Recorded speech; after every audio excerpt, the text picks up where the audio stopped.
This time on Roadkill, we're back in action with our 8-door 71 Chrysler limo. By the way, it's not really a limo, it's an airport car. Yeah, but asking a girl to prom in your airport car doesn't sound as good as your limo. Hey, baby, you want to go to prom in my airport car? I got 8 doors, baby. Yeah.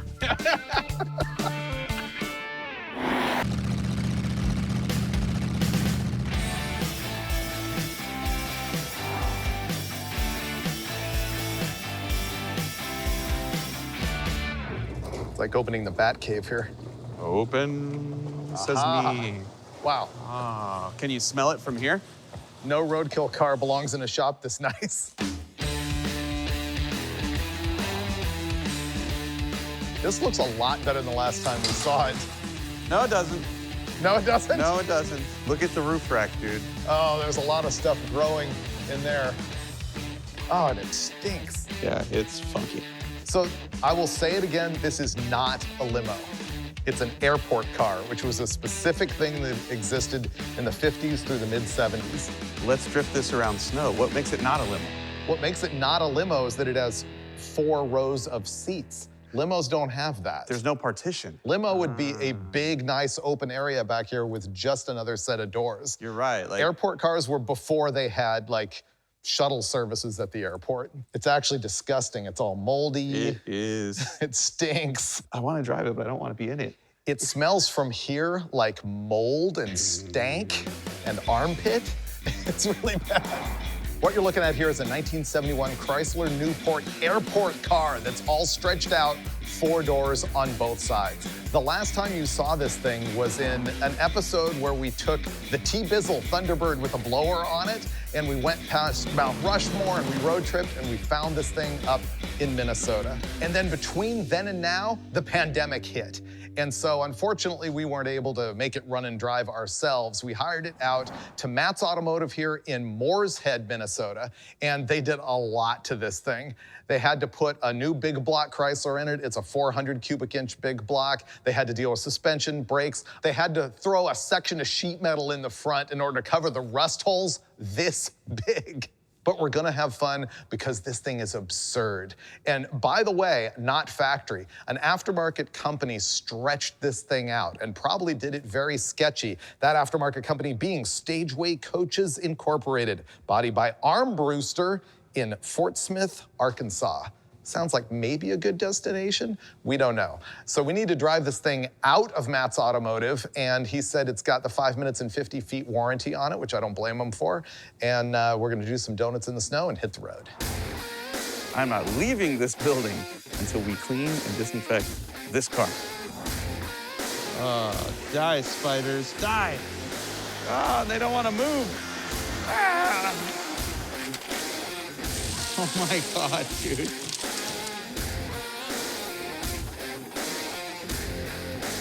Yuck. It'll come out. Ow.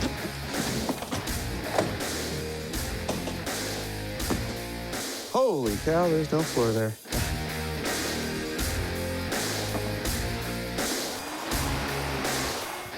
Oh, it's heavier than I thought. Ready? Let's go. All right, let's go. Ugh, this is the most disgusting dashboard we've ever had. All right, you ready? As I'll ever be. Oh, the steering is very stiff. It's really loud with no floor. Oh, the fumes are really bad. Oh, that's stinky. Yeah, these fumes are not good for our health. I don't know why, but I just used the turn signal. Oh boy, turn. No power steering? I don't know, it kind of comes and goes. Let's see. Oh yeah, let's see if we can shove it straight in there. Ready? Oh yeah, that was very responsible of us. The engine's already dumping coolant everywhere. Willett Rockford. Find out.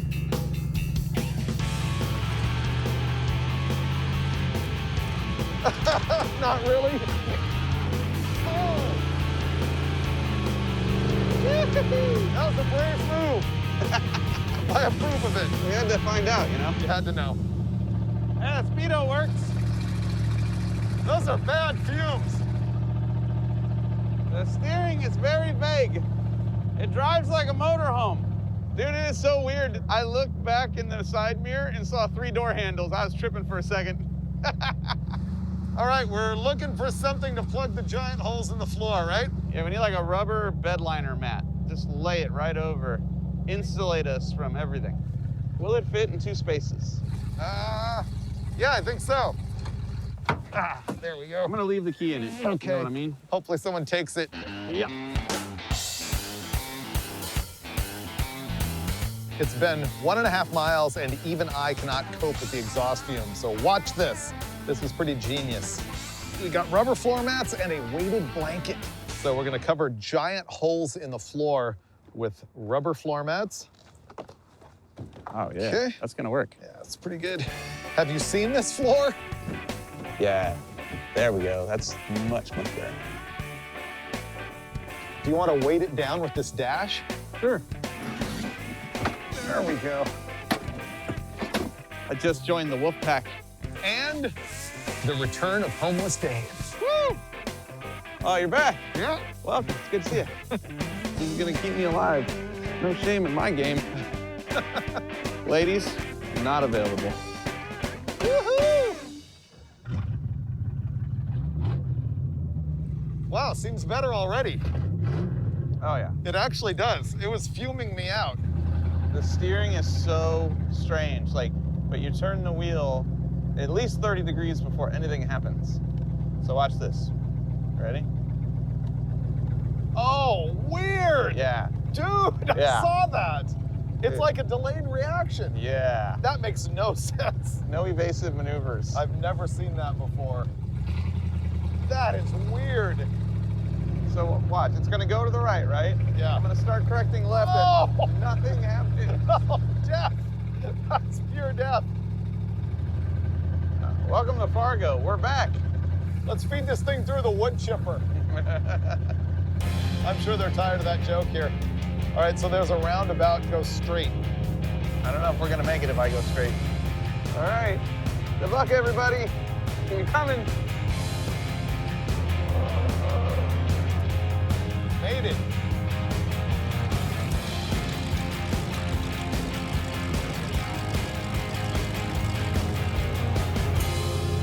Steering reminds me a lot of the Hornet.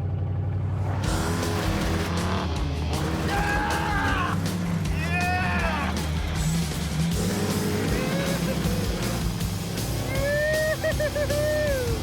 Nice! Sketchy.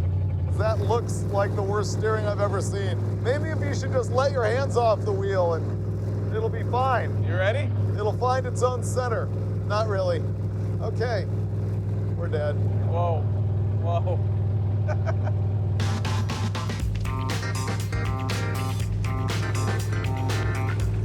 Ah, That's no fair. oh, this is pretty good. I believe you. Somehow sleeping in the car is no big deal, but riding blindfolded is like a new level of trust.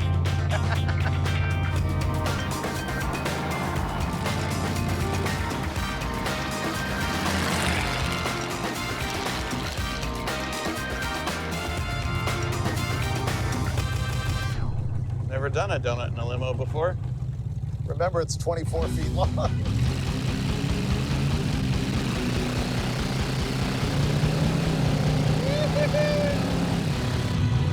Donut limo.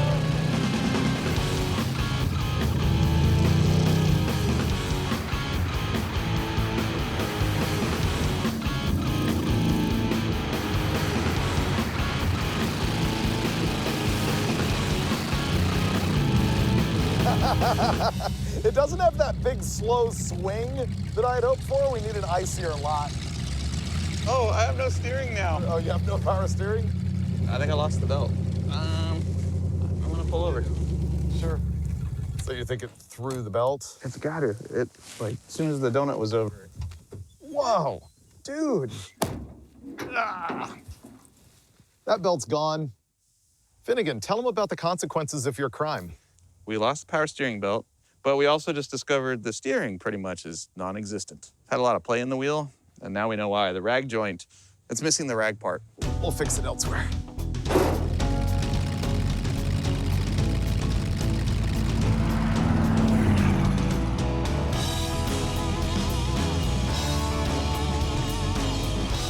So we're parked here in this massive chain store, very inconspicuous with our airport car here, 24 feet of pure violence. You ready to just throw that belt back on there in GTFO? Yes. Yeah. The quicker, the better. Here it comes.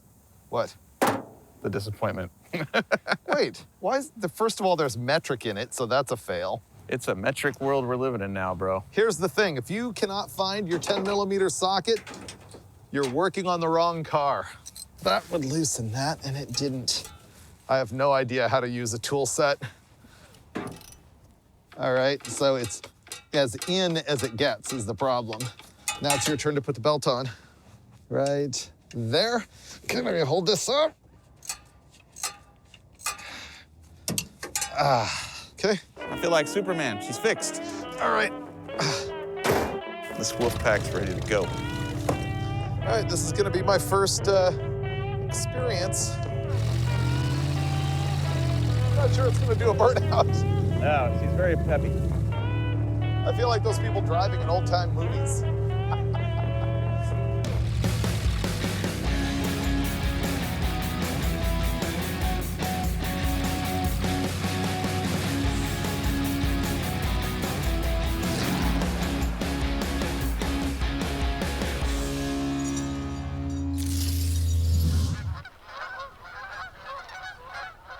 So far, we made it from Fargo, Moorhead to Sioux Falls, South Dakota. I thought South was supposed to be warmer. It's still 15. That's better than 14. That's what it was yesterday. Yeah, we're picking up a degree at a time. Roadkill increments. Counts as warm. Oh, sorry. It was accidental. Remember that time we drove cross country in June? It was warm. It was warm. I had shorts and sandals. Remember that time we were in Alaska and it was sub-zero? I try to forget about that time. We're good. I have fond memories of the bison. This thing doesn't want to start, though, when it's cold, so I got the starting sauce here. I'll get the key. You got the key. You work the throttle, because I'm not putting my butt on the frozen vinyl.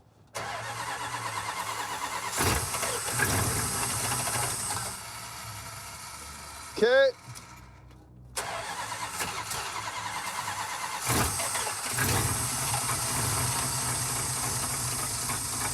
Come on, baby. Runs great. It sounds like 3.5. That's all it needs. So let me choke it a bit. There you go, much better. See that? That's the choking technique. Make it run richer, less air, more fuel. Runs better. See? Purrs like a kitten. Let's go to Nebraska. We're going to Lincoln, Nebraska, we hope. All right, we got our hand warmers fired up. We got our blankets in action. It's gonna be a good day. Can't feel my fingers already. We can make it to Lincoln by tonight. Then we can go see that museum tomorrow. Yeah. First thing in the morning. That'd be cool. The front of the car will make it to Lincoln tonight. The back, maybe not.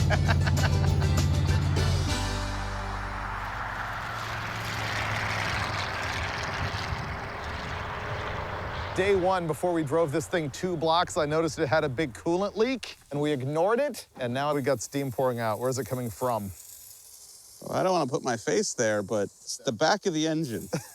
So leaking from the back like this, it's either a head gasket or we got a leaky freeze plug. If we head back north where it's 17 degrees again, this probably stops. You'll be alone in that journey. Yeah? Yeah. That's a bad problem. I did that to you in the Suburban episode when we were driving Blasphemy up to Oregon. You right. freaked. Flashback to that. It's actually good footage. So go ahead and pop that.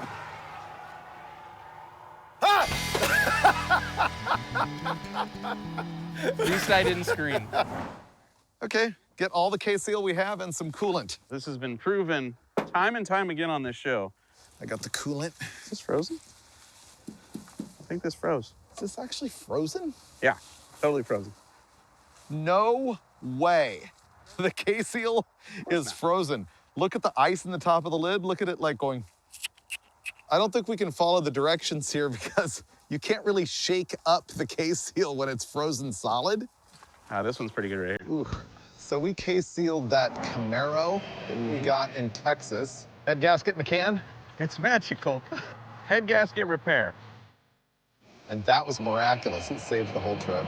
We case sealed Dulcich's satellite when he cracked a cylinder wall from revving it to 7,000 RPM. Look at that. It's not even steaming anymore. Dude, yeah. And I thought we were done, but no, we're ready to go again. That's bad. Yeah, that's not good.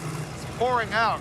We discovered that there is no amount of case seal that is going to solve the problem of the core plug on the back of the cylinder head dumping water out as fast as we can pour it in. Yeah. What's our plan? Ditch the car over there, where it's less likely to be impounded or towed. Okay. Then, yeah, we'll fix it tomorrow. I'm going to leave a note on the car that explains that we're going to come get it so that if somebody does want to take it from us, we don't lose it. But meanwhile, I will also leave the title sitting right here on the dashboard. The car will be parked right there. Bye-bye, car.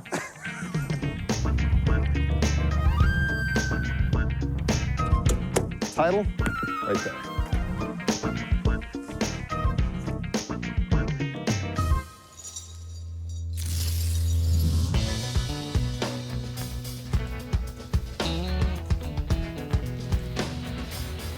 I feel better.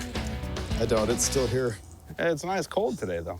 Oh, dude, it leaked everywhere. I'm glad we got more coolant, because I'm pretty sure most of it's on the ground. I'm in a coma. I'm afraid you're gonna have to do this. I'll do it. I feel good. Really? Let's just push it forward out of the wet spot. So the challenge was, if I can actually push it, then you'll do the work? I'll do all the work. If I can push it. Yes. Oh, you're really doing it. Look at you. The internet is wrong. You're not 78 years old, and if you are, good on you. All right, but I don't want it in the gravel. Go to the smooth part. I don't have a brush or broom. I feel bad. I'll help. You're nearly there. 1 feet. Yeah, that'll work. Time to fix the airport limo. As you might recall, she sprung a leak right out the back of the cylinder head. My first attack is to clean the area. Note, I'm not using brake parts cleaner because a lot of them have chlorine in it. And if you superheat that, that results usually in phosgene poisoning, attacks your nervous system, you die, it sucks. So hand sanitizer, that's what I'll be using today. But I'm gonna combo that with another 3-pronged attack, 3 different bristle brushes. I'm gonna alternate between gold, silver, and back to gold. This one is better because it's bigger. I need to heat the area. Well, it's cold and stuff take longer to dry. So I'm gonna make it hotter with this. This is a propane torch. I'll start at the bottom, circling all the way around, focusing the heat. Over here is your basic silicone gasket sealer. This might do the job. I'm not totally convinced it will. I have these, which are JB Weld. It's kind of a 2-part epoxy deal. You mix it together. This one is for marine environments. It's called water weld. This one here, it's military grade. So this might be our winner. I don't know. We'll just see how we feel when we get to that part. That multi-prong attack will cure this. We will get on the road to wherever it is we're going that we haven't told you because, well, we don't want to fail. Mike can't get under the car to see up at the freeze plug, and so we don't have a jack or jack stands, of course. We did find a perfect wedge-shaped block that I'm going to drive up onto.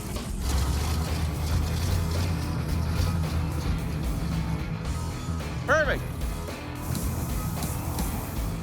I'm flying blind here. I really don't even know if I'm brushing the correct area because I can't see it. Can you feel the freeze plug from where you're standing? Yeah, it's going into a divot that I hope is the freeze plug. Yeah.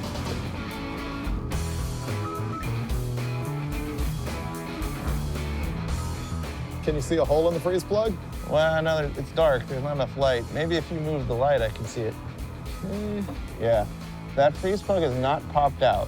I would expect it to be rusted in the middle, not popped out. What I can feel by sticking my finger in that freeze plug is that it's rusted from the inside out, and there's like a crack right in the middle of it that's giving us our spritz. So I guess hand cleaner is gonna be the option here. Clean it up more, and we're gonna mix a 2-part epoxy like JB Weld and just cover in the whole freeze plug. And then probably leave the radiator cap off anyway. All right, we are ready to secure the engine and stop the leak once and for all. We decided after reading the packages here of our sealants that we didn't need to heat the cylinder head at all. So at that point, we brought out our brake parts cleaner, which does have chlorine in it, and you don't want to superheat it. Dave's finishing cleaning the plug right now. I'm gonna tell you why we chose what we chose to seal this. This is the new hotness, JB Weld Water Weld. You can apply this underwater. It hardens in like 15 to 25 minutes. It's fully cured in an hour underwater, and you can sand it, you can file it, you can drill it, you can tap it. This is what we'll be using as soon as he's done wiping the cylinder head off. Done. We'll be using this right now. I'm pretty sure that is one uniform color, so I will now apply it to the cylinder head, and then we'll go to lunch while this cures.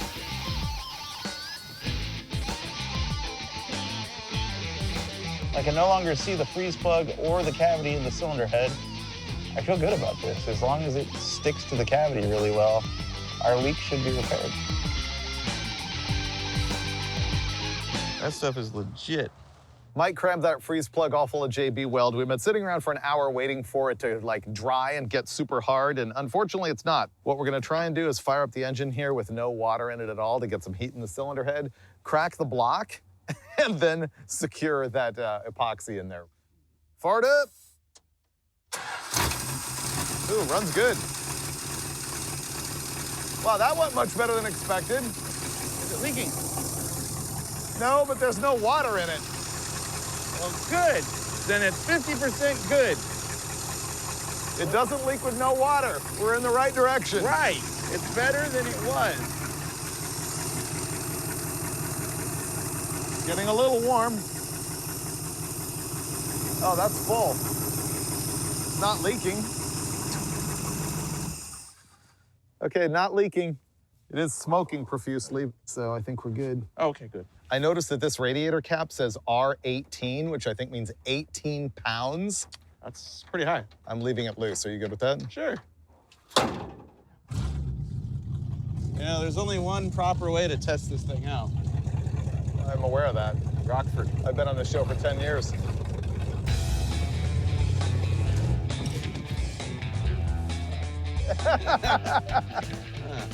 Not exactly a Rockford. All right, well, that was fun. Oh, lame! Most boring roadkill car ever. Oh, we got screech. So for the record, we're now on our way to Lincoln, Nebraska. We can do it.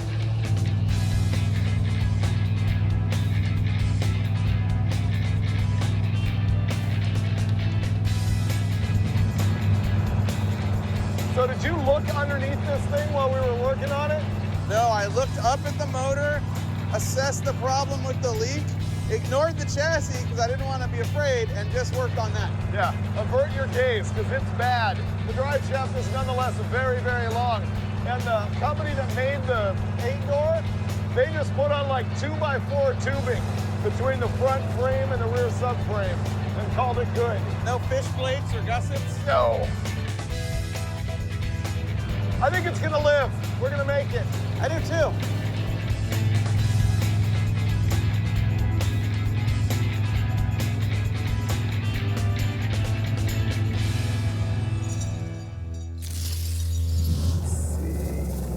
Oh, perfect. They had custom parking just for us next to the sprint car. Okay. Oh, is it bad that 35 feels warm? Woo! But we made it. Yeah, we did. We're at the Museum of American Speed in Lincoln, Nebraska. This Ready? is gonna be awesome. Because they got a heater in there and cars.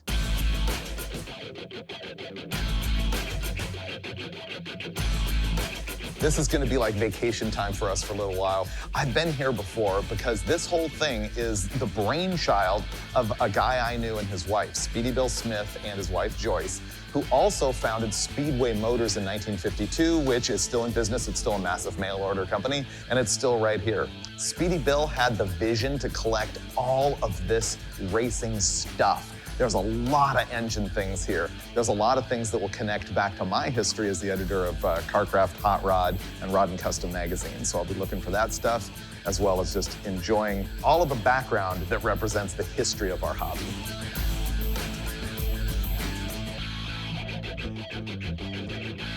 The really cool thing about A.J. Watson's shop is you walk in there, and it was like 6 times this size, right? So he had these types of pictures. All this stuff was stapled to the wall exactly the way he left it, all around the whole entire shop. Yeah. And this was kind of the corner of his shop where he did a lot of his, major fabrication. So he'd lay out the chassis here and start doing all the body work in this corner. So that was kind of the corner we honed in on for replicating. These are all tether car racers. You basically have a circle track, a pole in the middle, a car that's tied on a rope, and you fire them up, and they go in a circle really, really, really fast. Nitromethane, and back in World War II, when there were fuel rations and people couldn't race regular-sized cars, they'd turn to these, and this was a serious hobby. These two right here, actually built by Roy Richter, who is a guy who owned Bell Auto Parts, which is Bell helmets and all sorts of speed equipment. Traeger including wheels. Traeger wheels and Scott blowers. Yeah, Scott superchargers, yeah, a legend. I mean, a legend in hot rodding and early speed parts. And playing around with tether cars. This stuff is just way cool. Here's something fairly simple that we thought that we would show you. This is a cutaway of a Chrysler 392 Hemi engine. What is a Hemi? A Hemi is an engine that has combustion chambers that are a hemisphere. Think of half the Earth. Cut it at the equator and you get one hemisphere. It's half a ball. That is the shape of the combustion chamber nearly. Typically on a Hemi, you would also expect to see cross-flow intake and exhaust valves. So here's how an engine actually runs.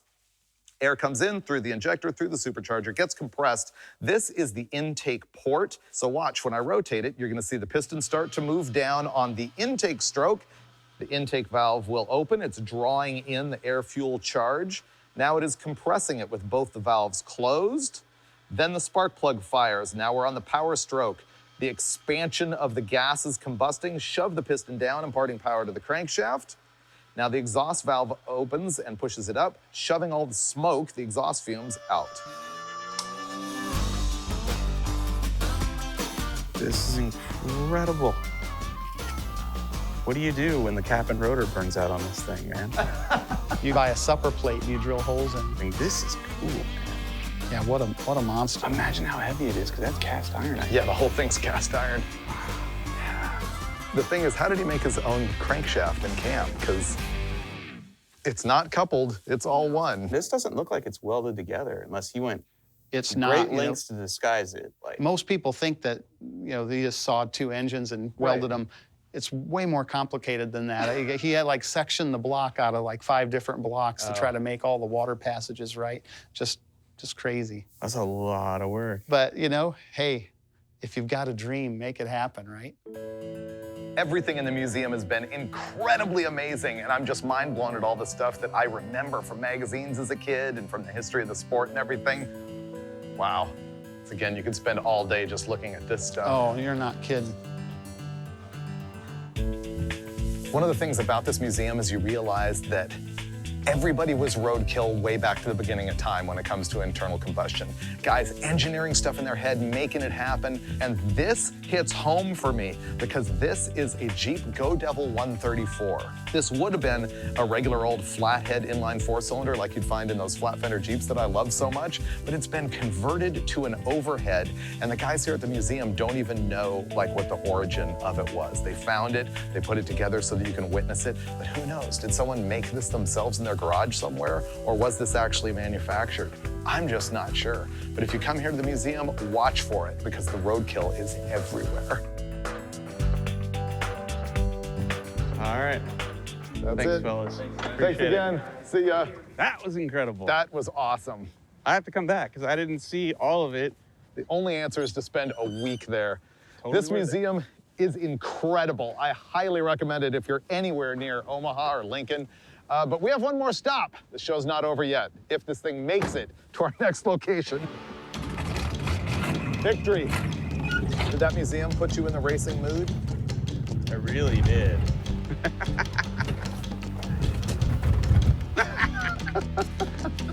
We'll get there eventually. Not warmed up yet. Gets cold quick here. You got this. You got this. Say something nice to it. You're not as moldy as you used to be. There we go. Told you. That works. It's got pretty good. Yay! And we're off.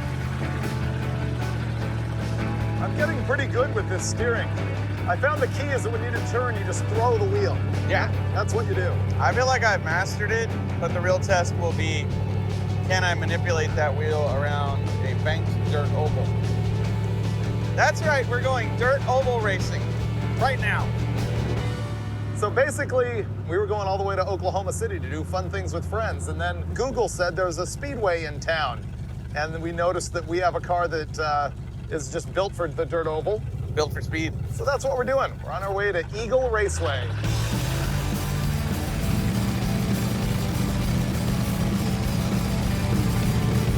You know, the first time I saw this in Fargo, I went, I wonder how that would work on a banked dirt oval. Like this one? And here we are. Oh, we're dead. Oh boy. Whoa. Oh boy. Oh, yeah. That was fun. I tell you what, never let it be said that we don't listen to our fans, because you spoke, we heard you loud and clear. This limo deserves to be on dirt. Better yet, a banked dirt oval racetrack like this one. The audience continues to challenge us, and we continue to answer those challenges. Yes. You gonna answer it first, or am I gonna answer it first? I actually want to watch, I gotta be honest. Oh, yeah? I do. So I'm up? Don't break it. I'll stand on the infield. You get 4 laps, 1 warm-up, 2 hots, 1 cool down. This particular episode needs more content, so let's just go directly to the flashback of the last time that I drove a dirt oval on Roadkill.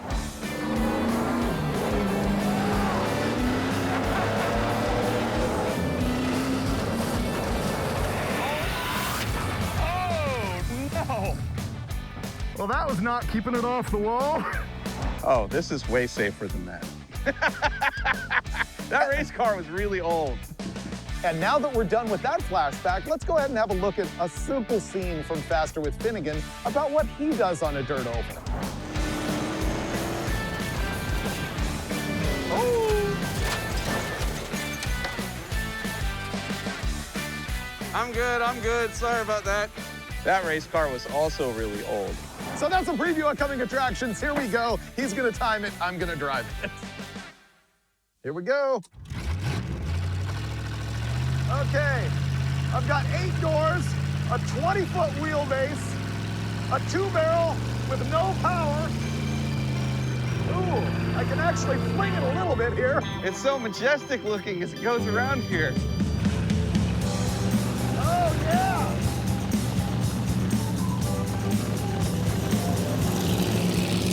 And go.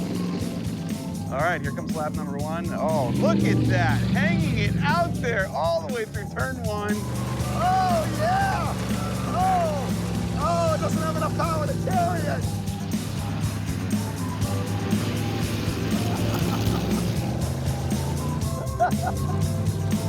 No seatbelt's a significant problem. Lap, boom, all right. That was a 25.14 second lap. Oh, he's getting aggressive now.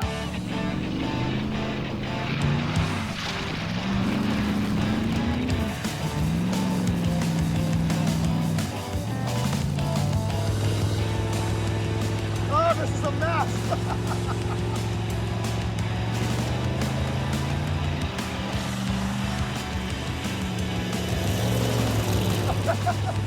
Oh, did I throw a tire? Something feels weird. Did he break it? No, you can't have broken it already. I haven't gone. Yeah, something went wrong. Oh, he blew a tire. Did I blow a tire You off? peeled the tire off the rim. Ah, that's what I thought. It's on the rim. It just popped, dude. That's weird. I can break anything. And I know this is gonna sound a lot like a or lose the shot moment, but we lose the track in an hour. We can't. We do. I mean, we don't have a spare, right? Like, that's it? Well, I dove the thing into the turn up here, and that right front tire just dug into the dirt because the thing weighs so much and the dirt's so thick. We were hoping we could pop it back on the bead with the can of air, but looks like there's a hole on the inside. Well, that was short-lived. That limits our options here. You want to do some laps on 3 tires? Okay. Okay. Mike Finnegan, freestyle. So he's gonna go out on the flat tire and see what kind of fun he can have in this thing. It is Roadkill with more doors and less floors. Here we go. now. It pulls to the right immediately. All right, limo. Oh man, that thing looks ridiculous. You know, this car is actually more hilarious than I've given it credit for. It doesn't want to turn very well. He said I ran 25.5 seconds. He is going faster than I was right now. He's also not sliding it.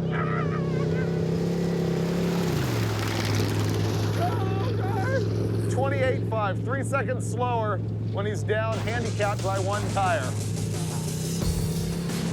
Oh, he's hauling now.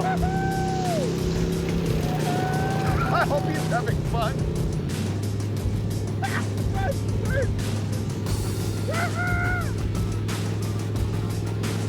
Ooh, he might be faster this time. 23, 24, 25, that tire's coming apart hard.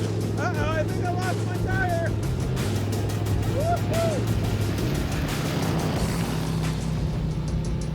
He's really pushing it.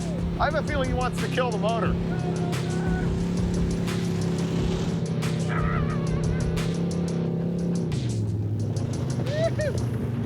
Whoa! 27.8. I gotta stop. The engine is so not happy. That does not breathe good. 27.8 was your best. That was all she had. You were handicapped. I was handy capable. I felt good about that. It was fun. Let's look at this tire. New sport, limo racing on 3 wheels.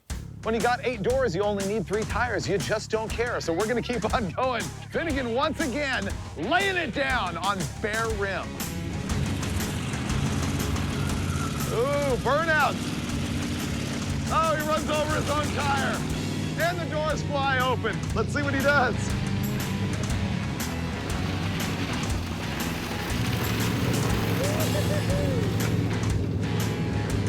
Ooh, sliding it a little bit.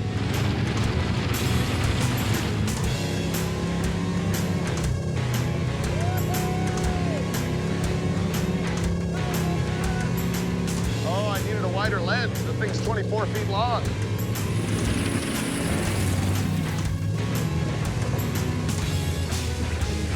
Uh-oh. I broke the gas pedal. Didn't see that coming. He's coasting to a stop. It's still running. We might be done here. We're stuck. What did you do? I broke the gas pedal. This is not a failure. There is no throttle cable. It's gone. Let's recap. Open sesame. We went to Fargo, where it was very cold. We got an airport limo, not a limousine. Road tripped it here, killed a freeze plug. Then we got here to the dirt track after seeing a really cool museum, yeah. Popped a tire, broke the throttle cable. The car's not dead. I say we keep it. Oh, absolutely. There's more fun to be had with this. You take the boring car, you move it to a different place, you have more fun. Clearly, the dirt track was where this thing belonged its whole life. Boring is as boring does. Indeed. We'll see you next time on Roadkill. I don't know if I told you, you do have 400 Chrysler 2-barrel power. That excites me. A column shift and a positive attitude. We can make this happen. We can spin a donut in the limo and probably get it impounded. I've got hand warmers under my butt cheeks. I've got a wolf blanket surrounding my feet. I've got 400 Chrysler 2-barrel horsepower. I'm ready. Ready to rock and roll. This time on Roadkill, you will not believe the action. We drive a Toyota pickup that made that much smoke all the way down to this, the incredible Freedom Factory. This is the greatest event ever conceived. Woo!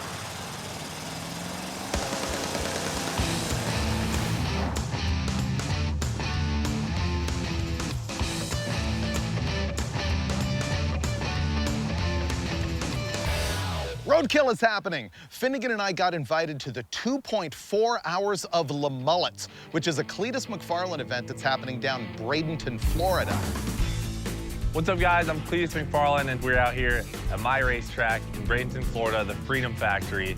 We are having a 21 Crown Victoria oval track battle between 42 professional drivers, and we got Freiburger and Finnegan, which is super exciting, and they're gonna be racing one of these beautiful retired P71 Police Interceptor Crown Vics that have 10-pound nitrous bottle in the trunk, a roll cage, harnesses, and a lot of freedom. Right now, we are nearby Finnegan's house in Georgia, and we are directly at Dave Newbern's house in Georgia, and we're about to discover a truck that we're gonna be driving from here to there. So, let's go check that out. What's happening? Hi, fellers.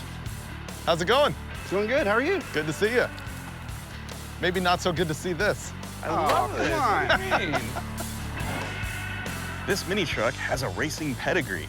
It has competed in the Roadkill Zip Tie Drags $3,000 Hoopty Challenge. The owner called up David Newbern one day and said, I have this amazing mini truck. What do you guys want to do with it? Newbern and I robbed the LS that came with it for his attempted murder Nova, and then the truck has basically just sat around, waiting for, I guess, Freiburger and I to road trip it to Florida. And this is our transportation. We're gonna get there, dodge a hurricane, win the race, and then celebrate a lot. Look how straight it is. So it's a mini Is truck. it like a 74? You got it. 74. Yep. Toyota. Toyota Hilux. Man, it's actually kind of mint. Yeah. It's not trashed. Interior, windows. This is already better than I expected. Calm it down a little bit. I thought I was gonna get wet for a few days. Let's get him happy. Okay. All right, let's open the hood and you'll like this.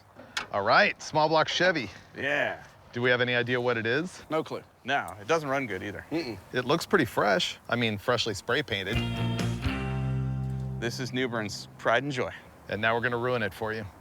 Well, we're gonna road trip it. I don't know if we're gonna ruin it. Is it a turbo 350? It is. 3 gears? Yep. What rear end? 8.8 out of a Mustang. Oh, good. Which is This good. isn't bad. No, it's really not. I love it. I'm not bad with it. And I promise we won't wreck it, Dave. All right, so we'll jack it up, put the street tires on, throw the slicks in back just in case, because you never know. Yeah. There may be a party, and drive to Florida. Agree. Oh, yeah.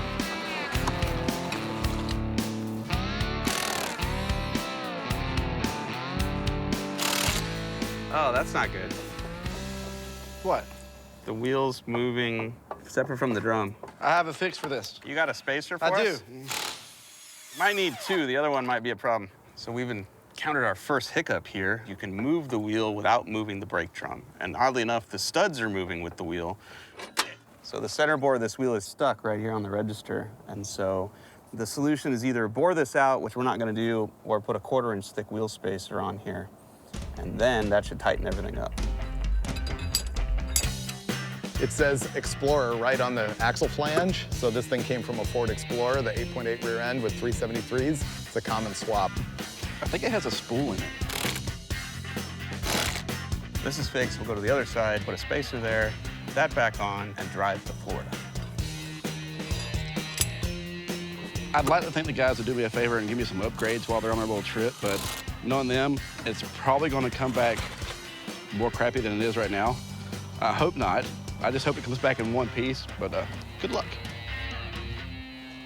I'm Florida ready, man. Check it out. Nice. Thanks. Yes, sir. All right, we'll bring it back. Take care, my baby, okay? Well, we'll bring it back. Your truck don't sound too good. Runs fine. Okay, we're out of here. Florida bound. Oh, it's going forward. Reminds me of Maserati. R.I.P. I'm good with it. And we're off. The back of the truck's kind of high. It does. It feels like I'm falling forward. Yeah, so we're going like 32 miles an hour, and I think this is 2,500 RPM or thereabouts. 373s and little short tires, Yeah. but you have no tax, so what you don't know can't hurt you. Yeah, it's really not a problem.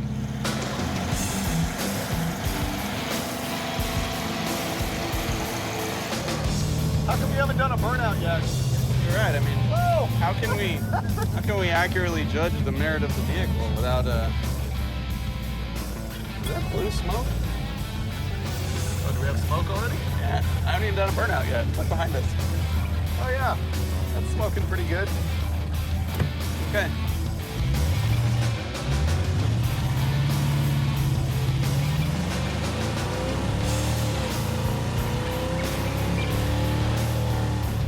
It's mildly spunky. That's weak. Oh, yeah, the burnouts suck. The brakes won't hold it. But for a small block on not all cylinders, it was spirited. I checked the dipstick, it was like a quart low, so I went to fill it up. I pulled the breather off for crankcase ventilation, and Oh no. It's a little hard to ventilate when there's no hole. it's not breathing. I'm sure internally everything is fine. Our problem is this thing is smoking really bad going down the road, and we thought it was a leak, but it seems to be coming from the exhaust, so we're gonna let it go. Is this the part where we now develop an oil leak that we didn't have before? Probably. How'd you know? Massive amount of blow-by and now having a direct shot into the breather. Problem 1 solved. I feel like we're back to road killing, dude. Good catch, Freiburger. That's the key to us getting to Florida. And we're up. Still smoking. Maybe it'll get better. Bradenton, Florida. My Google map says tropical storm delay. At least they're calling it a tropical storm and not what it actually is, a hurricane. 541 miles, 7 hours, 45 minutes. Ah, we got this. Look at the smoke. It's pouring out from between the bed and the cab. That's custom. You can't get that on just any truck. Does the exhaust end right there? Yes, Great. it's just 2 pieces of pipe right under the seats.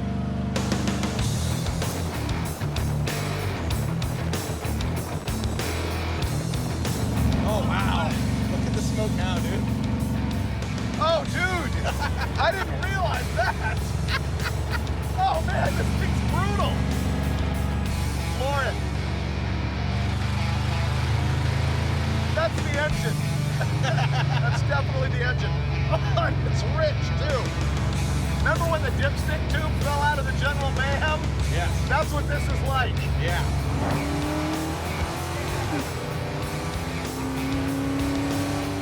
Look behind us, dude.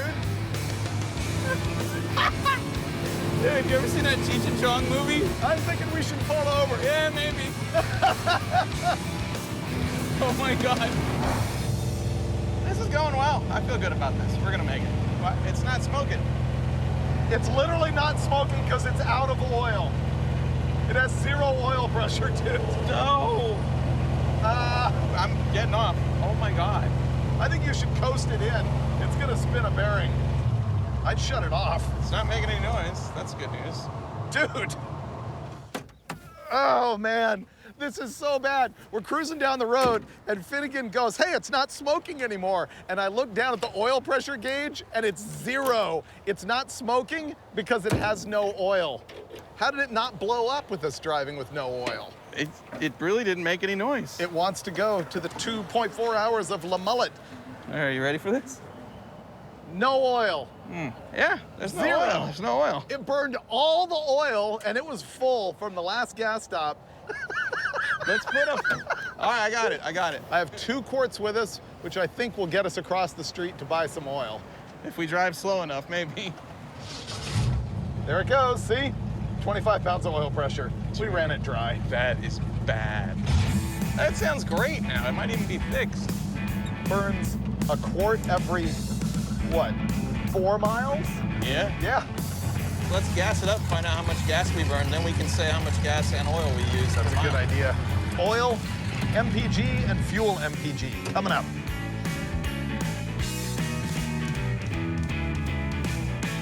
Dude, we only went 38 miles and ran it out of oil. I know. It gets 9.5 miles per quart of oil. Oh, wait, okay, hold on. 500 miles to go divided by 9.5. We're gonna need 52 quarts of oil to get there. 52 quarts of oil? Yeah. But here's the good news. It's gonna take us 34 gallons of gas to get there and 13 gallons of oil. Yeah. Guess we need to hit the parts store and stock up on some oil. It's got lots of oil pressures now. Yeah, it does. All the PSI. A little squeaky. That's what I was thinking. We're not that far. We could go back to Newbert's and get a different car.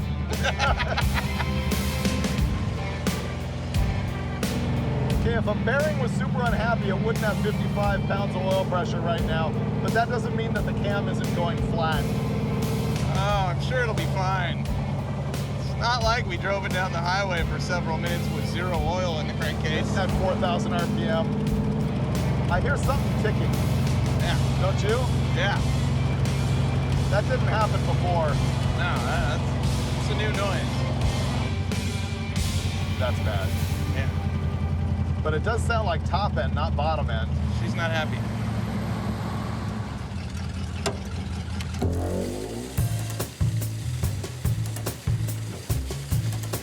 But we got enough oil to get us to Florida, theoretically. This is what $300 in oil looks like. Yeah. 52 quarts. First thing we need to do is take those valve covers off and see what's clacking. Nope, nope, nope, nope. Okay, those all look okay. Better look at the other side. This is making a clattering noise. Yeah, it got louder Yeah. during that short drive from the side of the road to the gas station. Ruh-roh. Hey now. Okay, that one is obviously bad. Seems like the others are okay. This nut is different than all of the rest of them. See how it's got this raised part? All the rest do not. Oh yeah, that's not stock. This rocker arm nut I can spin with my finger. They might have a rocker arm nut. Or we can stake this one. Yes, that's bent. Is that Hey, you can bent? see it from here. It's a little bent. Not bad. Well, here's the problem. This is the nut that holds the rocker arm onto its stud, and it was just finger tight and backed all the way off. We can get a new nut from the parts store. There's no way that's happening. We can stake this one a little bit and throw it on the stud, or we can call Newbern and have him bring us a new nut, which is probably what's gonna happen. Ooh, we ate Mexican food. Newbern brought us a bucket, and it's dark and it's raining. Sure, it'll be fine. Can we disable the ignition? And then we need exhaust opening. Finnegan's bumping it over so that I can find the base circle of this cam lobe so that I can adjust the rocker once I get it on. Go. Okay, that's actually it. Tick it just a little. Okay, that's it. Why does that look way too high? I need to push, there we go. I had to push the lifter down, it was stuck up. Probably in the varnish and stuff. Okay.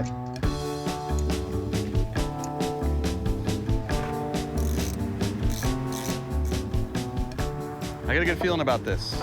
I don't know that the camshaft is gonna last the whole trip, but I feel like the smoke will be gone. Okay, should run better than ever. Fired up.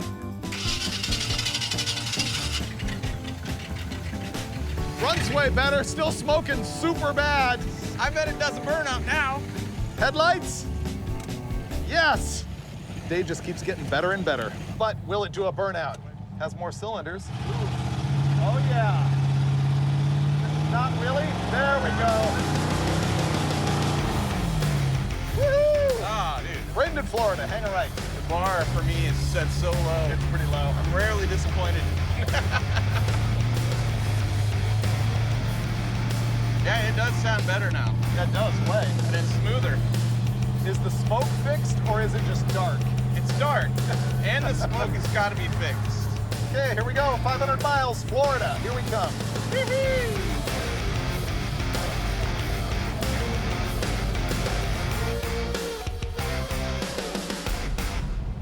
That was a fairly roadkill day. The truck itself ends up being way better than you would expect as far as driving straight down the road, not rattling, being kind of quiet, steering straight, stopping straight, all that kind of thing. The engine is still garbage. And now, because we're behind schedule, we're gonna have to drive 230 miles a day in order to get there in time. Right now it's Wednesday, we gotta be there Friday night. I'm checking in.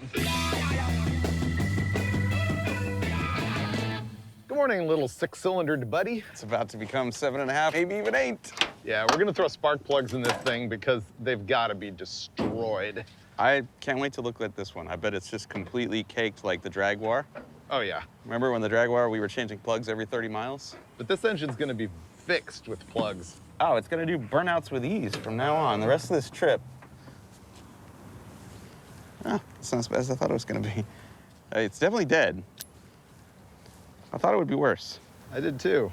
It's just so much easier to do when they're cold. And I'm thankful we waited overnight to change them. You know what, just for grins. How's she look? Oh, It says full here, but so we are gonna need all 52 quarts to get to it's Florida. all gone again. Oh my goodness. Oh, look at that. Oh, found it. There she is. I thought this would be the one with the rocker arm. Me too. Falling off, but this is the cylinder that's completely wasted. What cylinder was that? Number 8. Are we gonna win, Dave? No. Who's the first person you're gonna pit maneuver during the race? Alex Taylor. All right. I'm a jerk. All right, Freiburger says, Alex Taylor, you're going down. He said that. All right, good luck. Let's go to Florida. Or another 30 miles and refill the crankcase with fresh oil. I think the firing order's wrong. I did one at a time on my side. It's good enough. Oh, it's smoking. Look at that. It's actually worse. How is that possible? It is worse. That is way worse. We are gonna need all 52 quarts. I'm not even doing a burnout. Oh my goodness. That is the worst thing I've ever seen.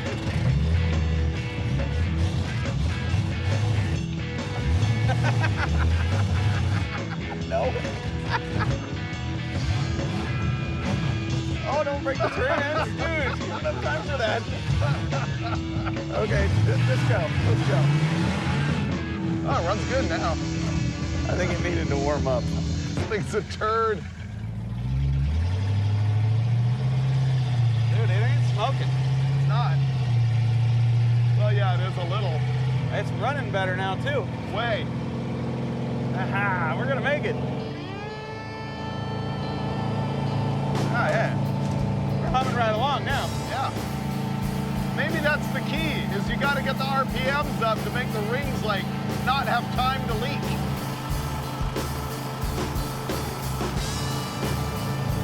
Changing the spark plugs and putting the rocker arm back on was a good move, I think. Much happier. We got 14 volts, 53 pounds of oil pressures. Temperatures, great. We only got 150 temperatures. We're fine. It is smoking pretty good. Well, that just means there's still oil in it. We're fine. Drive casual. There's a cop right here. Yeah. When I get pulled over for excessive smoke, I'll just tell him, hey, it's only the first 30 miles, then we're good. Yeah. I'll just tell him I'm Bond, James Bond. Yeah, and if he doesn't act right, you'll deploy your oil slick Yeah. in addition to your smoke screen.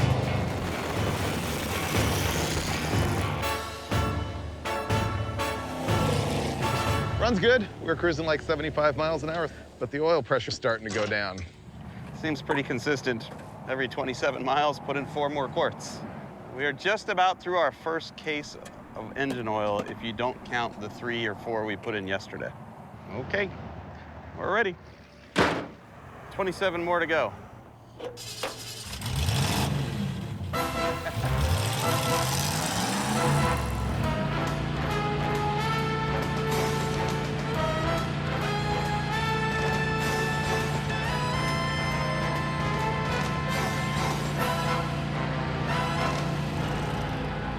Day 2 of our trip, and we are now officially cracking open the second case of motor oil. That's right. Today alone, we have gone through 13 quarts of motor oil.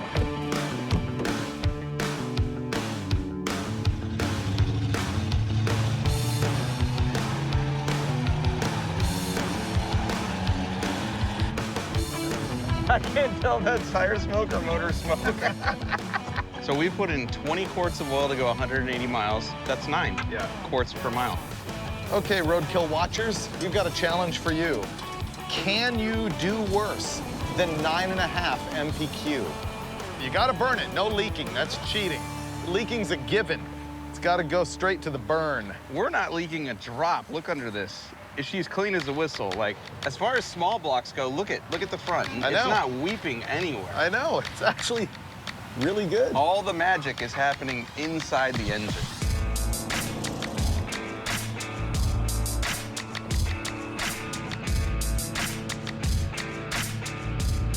Drive along the highway, smoking like a chimney, like we always do, and there's a cop, and next thing you know, he pulled me over. Pulled us over. Yeah. Yep.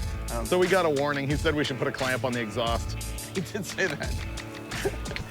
But they were very cool. It was good timing because we're legit out of oil again. There's nothing in there. 21, 22, that'll be 23 quarts for the day.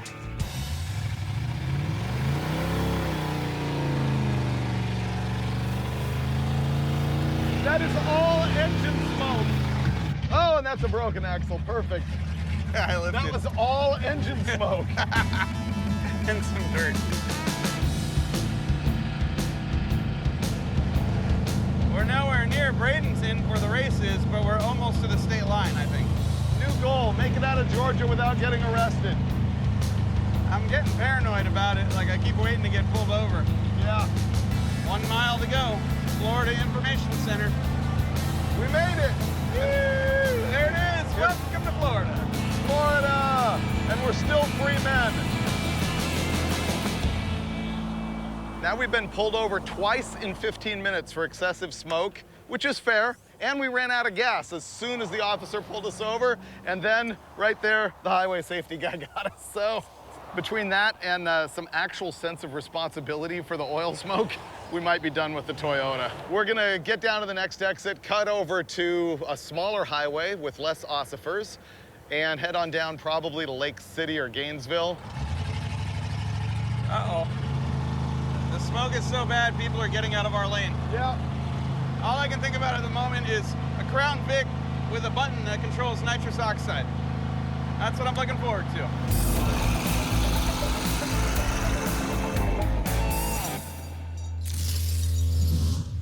It's the day before the race, and truth be told, we didn't drive all the way to Gainesville because as soon as we crossed the border from Georgia into Florida, suddenly officers of the law started to care about the smoke screen. And so I texted my friend Kevin here, who owns KSR Performance Fabrication here in Gainesville, Florida. We towed the truck here because we got pulled over twice in 10 minutes. And now, thanks to Kevin, his tools, and his time, we're gonna find out what is wrong with this thing. We're going to try to find out what's going on. We're gonna pull the intake manifold off in case it is the intake manifold gasket causing the whole thing. And if it's anything deeper than that, you're stuck with a Toyota truck sitting in your yard for 6 months. All right, we need tools and we need permission to puke antifreeze all over your parking lot. I'll get you a bucket so we don't make the city mad, but I'll get you something to put under it. He hasn't seen the show, apparently. Oh, he cares. He cares. I try to care.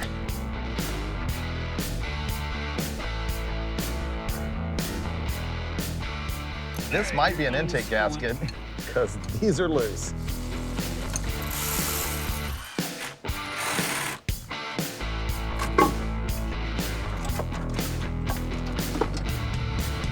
Yeah, that looks a little this? suspect right there. Yeah. Number 8 was the worst one. How does the port on number 8 look? It's the driest one, but look at the rest of them. See my thumb? That's intake ports. All of them. Maybe we can fix this. Somebody put RTV all the way around the ports, which is like a roadkill thing to do, but not the right thing to do. Might indicate there was an issue with Fitment? fitment. That gasket looks like it pressed all the way around. There and there. Yeah, I don't see a smoking gun. We can put it back together. We got it apart, and I think in less than 15 minutes.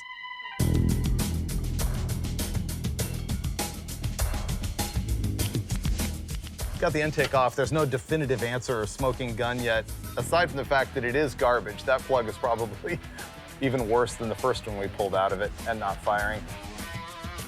Okay, don't tell anybody that I'm gonna do this, but I'm about to RTV around all the intake ports. Sorry, Newbert. This is an upgrade. See, we're gonna block off the exhaust crossover too and pick up some horsepower. Oh, yeah. So, No emissions. Go for it. There we go.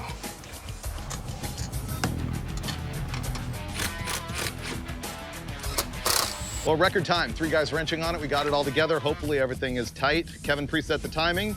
We got Finnegan at the crank. We're gonna fire this thing up, and it's gonna smoke a little bit initially because there's gonna be some oil in the manifolds and pipes and stuff like that, and probably because it's not really fixed. We'll find out. Ready? Yes. Nice. Not smoking yet, but yeah, feels like it wants more, doesn't it? I think so. There you go. That was the perfect tune-up. Smoother than it has been. New spark plugs, all the rocker arms working, timing set, brand new intake gasket. It's smoking bad, look. Maybe that's just residual. 35.5. Okay, kill it. Our best opportunity for a burnout is basically right now. Burnout. Come on, girl.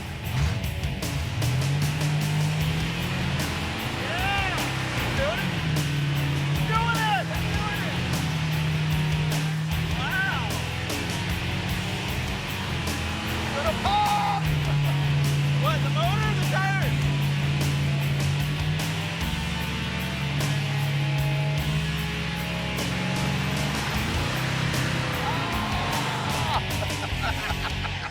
Road trip around the block, see if it's fixed. Yes. Come on, truck. Let's go blow it out a couple times and find out. Okay. You know, usually when smokers try and quit, they don't really get it done the first time. They kind of keep relapsing. Maybe this thing's just gonna vape for a while.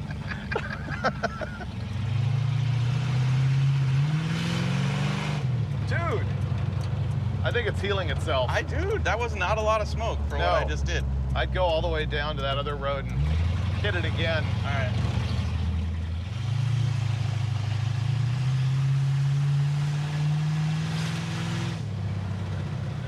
Dude, it's getting better, dude. I'm hesitant to actually say it, but I No. think you're right. Dude, it's fixed.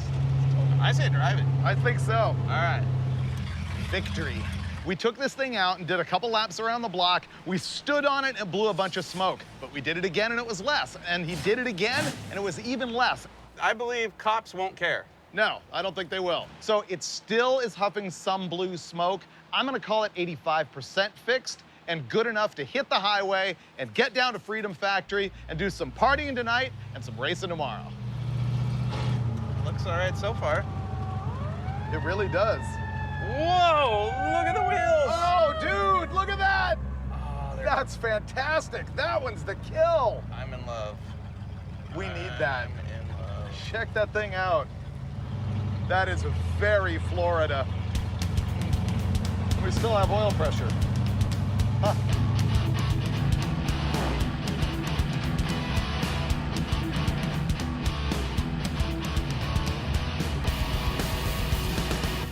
Well, I think it's only 15% better, not 85% better, like I said before. It still smokes pretty bad.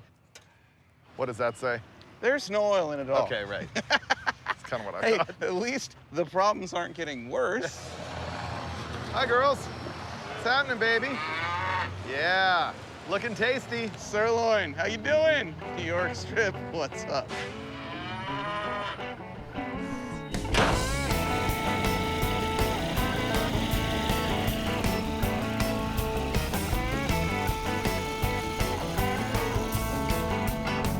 Okay, the needle on the gauge is barely above 0. So I'll get off up here and hopefully it doesn't explode. 45 quarts to get this far. Dude, we're pretty good. We're within 3 quarts of our estimate of what we needed to get here. 99 bottles of oil on the wall, 99 bottles of oil. Take one down, pass Pass it around. And 45 bottles of oil in the motor.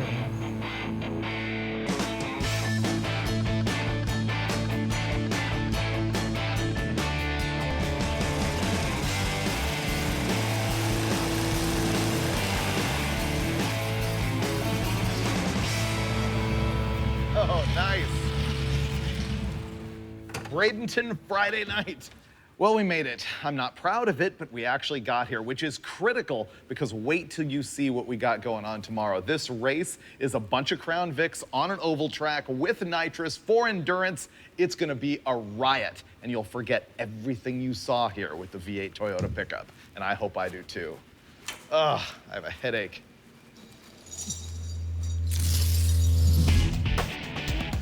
I put 2 more quarts in this thing last night. I think our grand total now is 50 quarts of oil. 17 more miles. Like a quart and a half. We're here at Freedom Factory. We had a really great road trip and a lot of fun. And then there was a glorious moment of arriving here, followed by Finnegan getting a phone call that unfortunately his dad is very sick. You met Finnegan's dad in the episode of Roadkill where we went and visited him at his little shop in Arkansas. Coolest t-shirt next to the Finnegan's Country Market t-shirt. Thank you. That was a good Roadkill moment. And he's a really cool guy, so obviously we wish him all the best, but unfortunately Finnegan had to get on the plane and get out of here and go home. Right before he left, he said to me, he's like, do me a favor, you gotta have fun anyway, and you gotta try and win this deal. I'm gonna go down here and meet Cleetus McFarland right now, and we're gonna see if we can get a second driver for this whole deal and win this thing for Finnegan. Oh, look at that ripper. Oh, brother. Man. What do you think? You made it. We made it. Smoking, getting the mosquitoes. What's happening? Hey, great to meet you, man. Tom. What's happening, man? Good to see you. This is your new co-driver. Oh, is it? Yes. Oh, I hate to tell you this. I was going to try and mooch Alex Bowman off of him. Oh. My NASCAR teammate, man. Yeah, before Finnegan left, he's like, do me a favor, try and win this. Tom Bailey, fastest street car in the world. We've got this. We'll be good. It's going to be crazy, man. Me Your too. car is right over there. She's a beaut. We got to stick your name on it. All right, let's do it.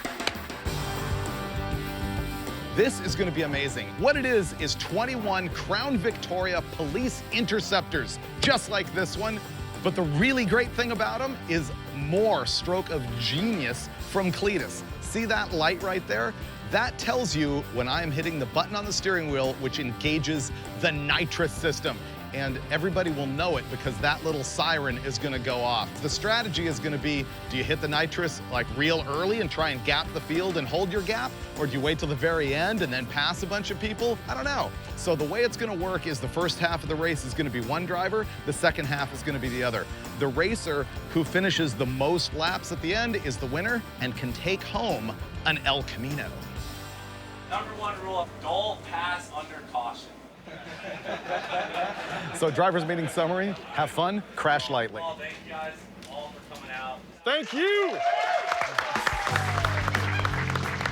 Driver's meeting's over, it's official. Once again, my new co-driver is gonna be Tom Bailey, owner, driver of the world's quickest quarter-mile street legal car, 577. 577. Now's when we get to decorate. The racers here are all YouTube and social influencers, and there was a little smack talk behind the scenes before the race. In fact, Drag Week racer Alex Taylor made this video when she was practicing down in Bowling Green.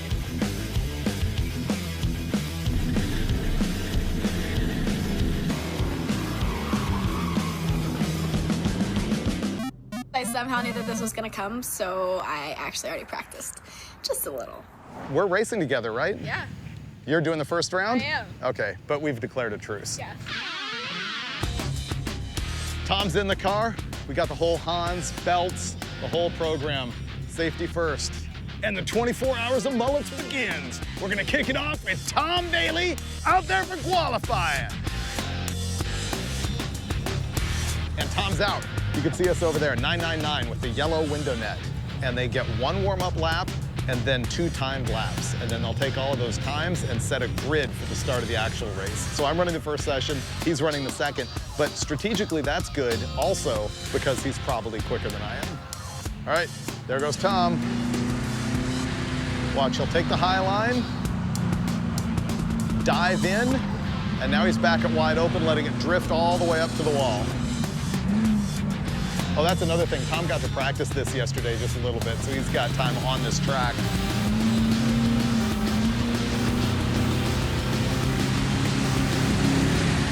Okay, that's his 2 laps. I don't know if we're gonna find out how he placed until they put us on the grid, so let's go find out. You are behind 67, 16. 16th. All the cars are in the same pack. Everybody's the same. And what's fast? 19 Fast as seconds? 19. It's gonna be crazy, dude. Oh yeah, it's gonna So be glad you're here, amazing. I'm getting buckled in now for the very first round. What we're gonna do is save the nitrous on my pass. I'm not even opening the bottle, so I've got no option for nitrous. And then Tom can go out at the end and just lay into the nitrous and try and make up laps at the very last second. That's the plan. Okay, here we go. The pace lap is on. Guys are warming their tires. As soon as we hit that start-finish line on the next lap, it's on. Let's see if they can make it one lap without a wreck. There we go, they're green, go, go, go! Let's go LeMullets racing! And we're racing! We're on the green. Here they come, they're coming hard. That was Alex who hit me on the very first lap. All right, I already passed my first person.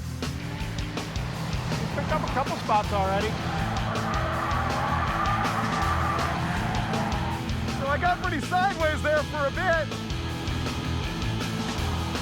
There you go, now he's got that bottom line. Awesome. All right, I passed another one. Now I got the guys from Hoonigan ahead of me. Oh. There we go, we got a little, oh, there you go. A little bump and run action going there. Got around Alex. That's all I really needed to do. Whoa, there you go, we got one coming around.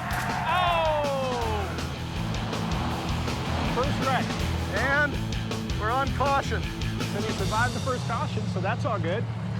One of the things I was really worried about was making sure that I could pay attention to the lights and the flags, so I wasn't just driving blind. And I'm glad I caught that first yellow right away. And we're green.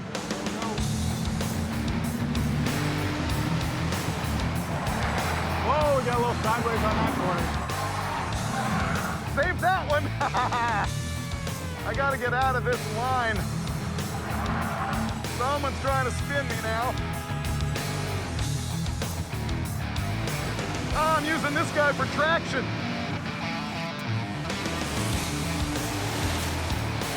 Man, I am passing guys.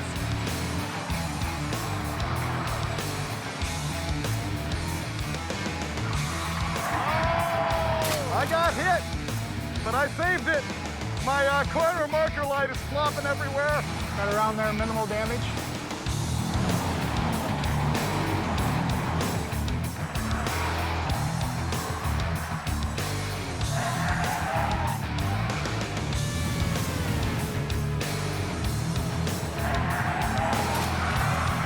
All right, that was my fault. I almost nerfed someone. The guy in front of me just used his nitrous. That's the first time I've noticed that. Scrubbed the tire bad. That was not good. I'm starting to kill tires. I now understand why people go circle track racing. This is a riot.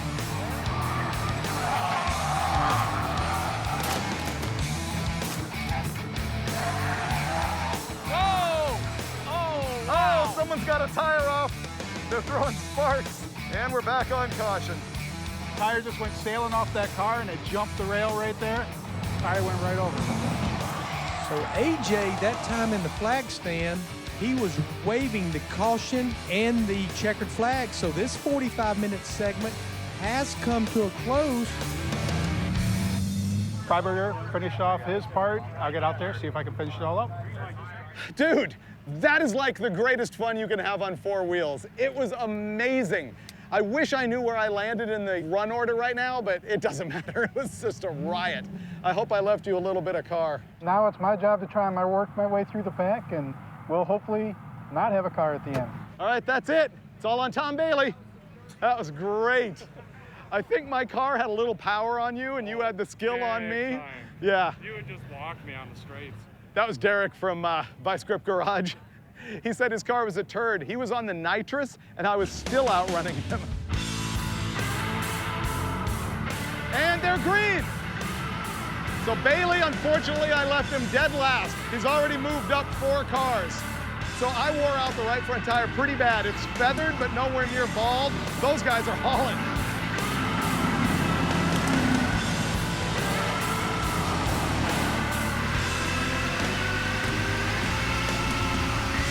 on the nitrous. He actually moved way up.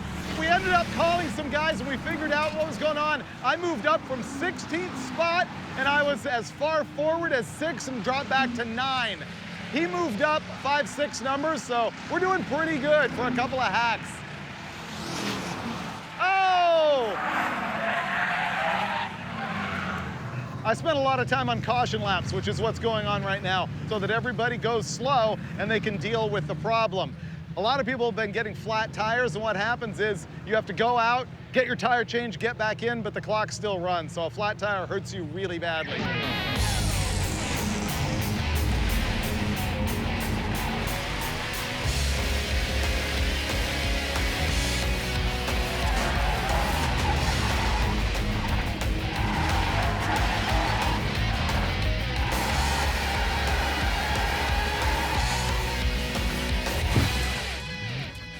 Oh, we have a flat.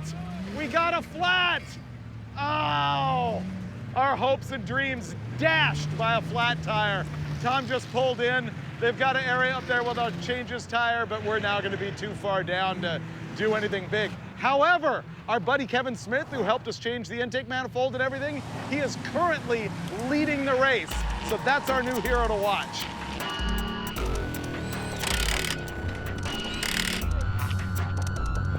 He's back. That was a fast tire change, but he's got to be 5 or 7 laps down, something like that.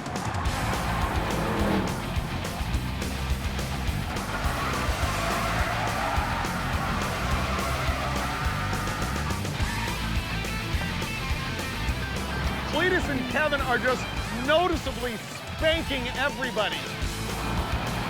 Cleetus McFarland trying to pass Kevin Smith, still your leader.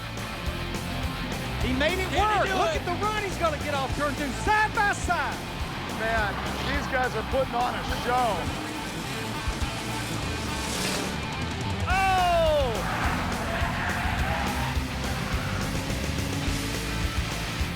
Oh, he's going to get spun!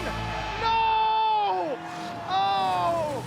So this was incredible. Kevin and Cleetus are dicing it up so hardcore, even taking the high line, passing everybody, and then some back-running guy just spun out Cleetus bad. And so he's like out. There's got to be like 2 laps left. So Kevin right here is out front. Who knows? It's anybody's race right now. Oh, it's getting ugly.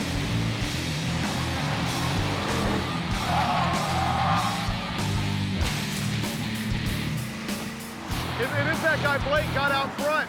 Coming into turn 2, 78 car, and Blake Wilkie get into it. They keep it together. Looks like Kevin Smith coming right back in second. There we go, side by side.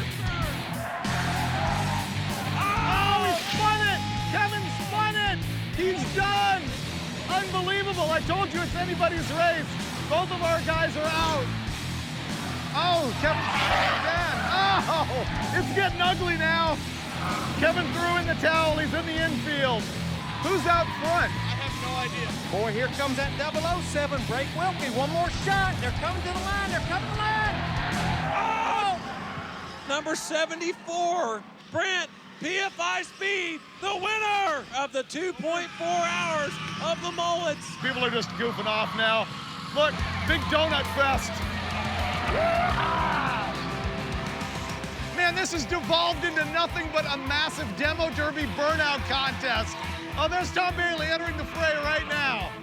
Man, this has been fun. That was virtually the best time I have ever had on Roadkill, man. This is an event where losing is winning. We started out in the number 16th position, and I actually worked my way all the way up to number 6. I passed 10 cars, and then we finished back in 16. But it doesn't matter. What mattered was getting out there and doing absolutely awesome things with a whole bunch of car-related friends. You know, this would have been a dream come true for Finnegan, and we're all really bummed that he couldn't race. But family comes first, and we all wish the best for the whole Finnegan family. But Mike and I still had a blast road tripping that smoking Toyota all the way here to Florida.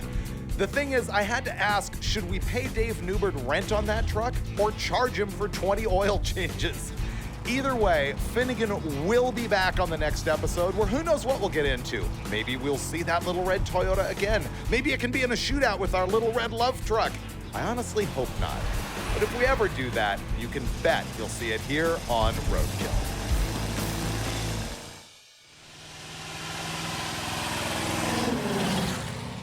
There he is. You want me to pull up? Yeah, just pull up.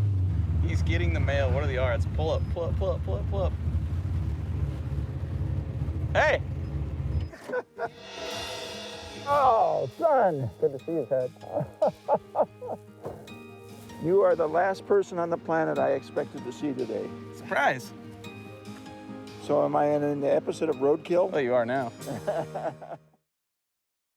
How can life be what you want it to be? You're frozen when your heart's not open.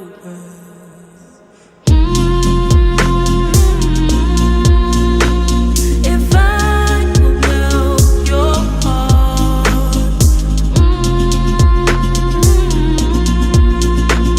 we'd never be apart.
Donk I've ever seen. Dude, it is super 70s on Pacific Coast Highway. We're heading to race.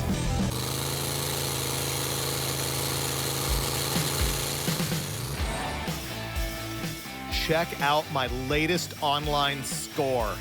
It's the Super Camaro, a 1970 or 71 model that was built in the late 70s in a style that could have only come from the late 70s. I also got a vintage twin turbo engine that was in the car in the early 80s, and someday we'd like to get that going. But for now, we're hoping that the current engine is good enough for a road trip between here and Tucson, Arizona, and historic Laguna Seca Raceway in Salinas, California. Neither Finnegan nor I have ever been to Laguna Seca, so this is gonna be epic. Dude, I may cry. I'm so excited about this thing. I'm gonna go out on a limb here and say this is your finest purchase ever. This is the first time I've laid eyes on it in person. Oh my God, dude. Man. He anodized the door sill plates blue to match the gel-coated fiberglass wide body. Oh my God. Wow, how 1979 is that? That's about the time I think this was built, 1979. Are those airplane gauges? Yeah, it's got that airplane switch panel. Look at the tiny steering wheel. Look at the seats. The wide body. Everything about this is exactly what I wanted it to be from when I was like a kid reading CarCraft, PHR. Dude, this is incredible. This is, I think, the most we've ever spent on a car on Roadkill, and it's worth every penny. It is 100% the most we've ever spent. Does it flip open or something? It's hydraulically open from what I saw in the ad. I have no idea how to do it. The front end is my high school Camaro. Right. The back end is your Camaro, but with the spoiler off my high school Camaro. And it's all one-piece wide body. Like, dude, these are like 17 or 18-inch wide Mickeys on the back. I think the whole quarter panel is fiberglass. It's not just bondoed on. Yeah, look, the whole back end, the tail panel is fiberglass. Yeah, it's a 1970 or 71 in the back, and I bet you when he was building it, it was like IROC era. Maybe he could get a 74, 75 front clip, or he just wanted it to look more modern. I don't know. And there we go. Whoa. Ooh, big fuel cell. Dude, that's a nice one, too. Look at this ancient fuel pump. No, that's the hydraulic pump for the front end to open it. Oh, you're right. That's what it is. I've got to give you the context on this thing because I know there's a lot of people who are looking at it and they're either going, that's hideous, or they're going, that is awesome, but they don't understand why. Now, for me, it goes back to the mid-70s where if you were a muscle car guy and you wanted handling, there was no pro touring to be had. The look is this, the wide body, what they called then the IMSA look, based on IMSA racing. It was the Mulholland Racer look. Mulholland Highway in California, twisty road, guys would gather at night and street race. It's like a mashup of a dirt track car with a big open front end and an IMSA car with the wide flares. It is awesome. I cannot wait to drive it. And Finnegan thinks he's about to drive this thing away, but I'm taking the keys. The Camaro works for me for two reasons. One, rarely do we ever get an automobile on Roadkill that is actually built well. This thing is nice. This is not a hunk of junk that we normally play with. And two, I've got a lot of nostalgia right now. There are pieces of this car that remind me of the very first car I ever owned in my life, which was a 1976 Chevy Camaro I had in high school. The car also reminds me of a movie I saw as a kid called Six Pack that starred Kenny Rogers as a dirt track racer.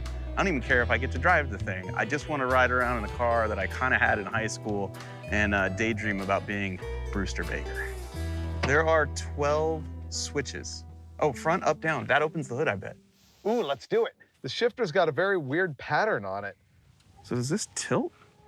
Open sesame. Oh my God, it's working. Keep going. I think it's a linear actuator, and that's why it's so slow. Well, that hood is so thick. Dude, that is so cool. So it's a small block Chevy with HEI. Oh, the guy's name is right on it. Built by R.J. Boscher. See that? It's got a 4160 carb. That is a monster radiator.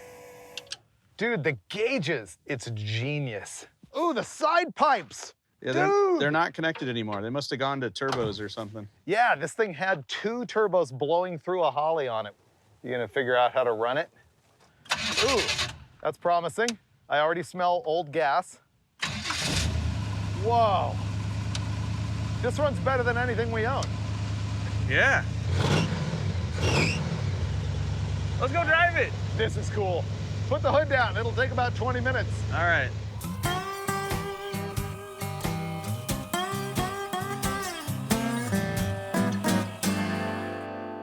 Okay, ignition, fan. Got it. So we only need 2 of the 12 switches need to be on for the car to run. Okay, there's reverse, neutral, drive. And we're driving. With my 10-inch steering wheel. Oh, the tires hit the side pipes. That's what you're feeling. Oh, really? Yeah. That's not very drivable. 12-inch wide wheels on the front of the Camaro. Not a lot of turning radius, even with the fiberglass, I think. Oh, the brakes are awful. What do you mean? We just stopped. Yeah. Don't want to be road racing it that way. Oh, yeah. This car's undrivable. That's the turning radius. This car's amazing. See, we made the turn. Good, good. Just pretend you're in a motorhome. That hopefully does burnout. Wow, it's slow. That's Ford, by the way. That's Ford? Uh-huh. Oh, no. Where'd the turbo motor go that came with this car? Yeah. Let's see. The shifter says park, reverse, neutral, drive, SL, and then on the other side, it goes 1, 2, 3. Okay. Yeah, you were in third, which is why I wouldn't accelerate. 1, 2, 3. Yeah. Oh, okay. You got 3 gears. You'll figure it out once you're driving it. It's weird. I don't know if you're gonna let me drive it. If it gets much worse, I will. It really, like, steers everywhere. This is one of the better seats I've had. Something's wrong with the tune-up, really bad. Yeah, it doesn't run good. I didn't want to work on this. I just wanted it to be glorious. Have you seen the show? Faster you go, the better it rides. Yeah. It's really quiet. Yeah, it's quiet. It's 160 degrees. Good oil pressure. Philosophically, I'm struggling because I love the look of the side pipe, but they don't function. Right. So I feel weird leaving them on here. They do complete the look of the car, but they would be better if it had the turbos on it. We can't really take it down the drag strip till it's fixed. Troubleshooting is easy. We had no brake fluid. How about you? One spark plug wire entirely off the motor, so I'll just push that back on there and we should be good. Yeah, plus there was like 4 more that were kind of danglers, so hopefully that solves our brake problem and our performance problem. So pour brake fluid and then let's try Laguna Seca. Yep. All right, tune-ups done.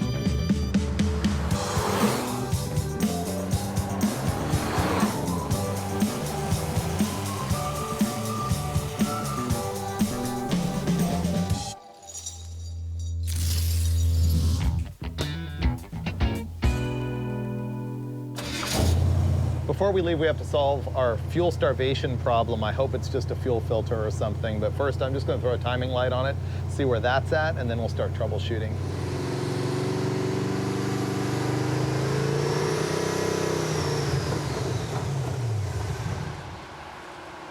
I think it just ran out of gas, dude. Maybe we're out of gas. What, it's just out of gas, it could be. Well, that right there was only 20 degrees of timing.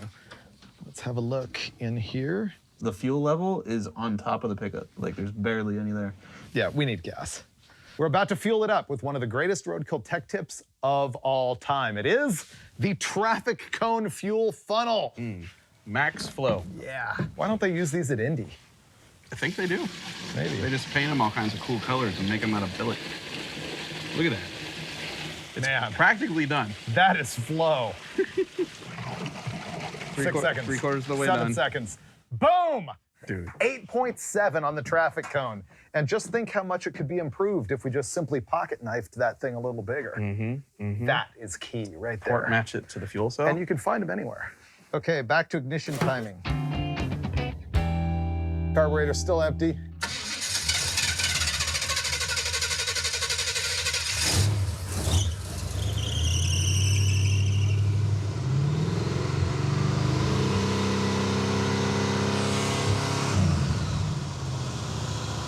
That's 40.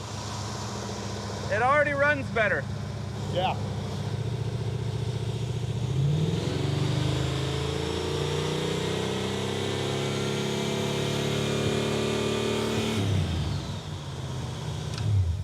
Okay, I'm gonna take it back one tiny hair. Even at part throttle, it was way happier now. Yeah, let me lock the distributor down and then give us a shot.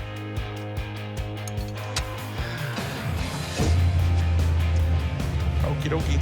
Do we turn right? Yep. This thing runs bad. It runs bad.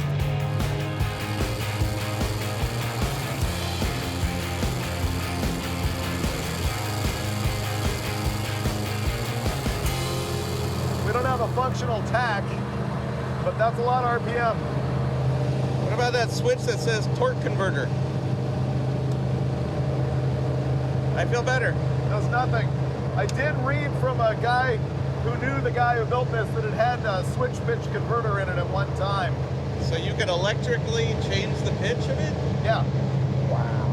It literally lays over the fins to change the stall speed in the converter with a solenoid. Wow. It's a GM factory thing. That's pretty sweet.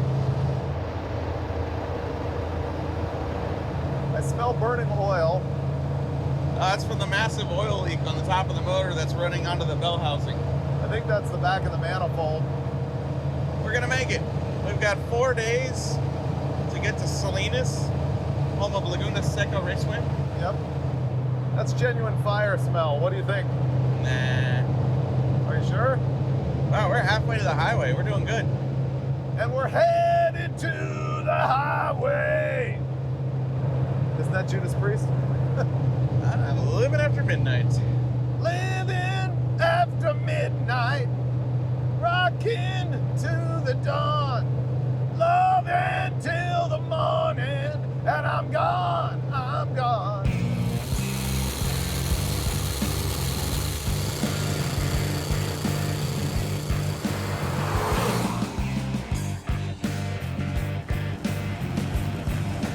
Oh, man.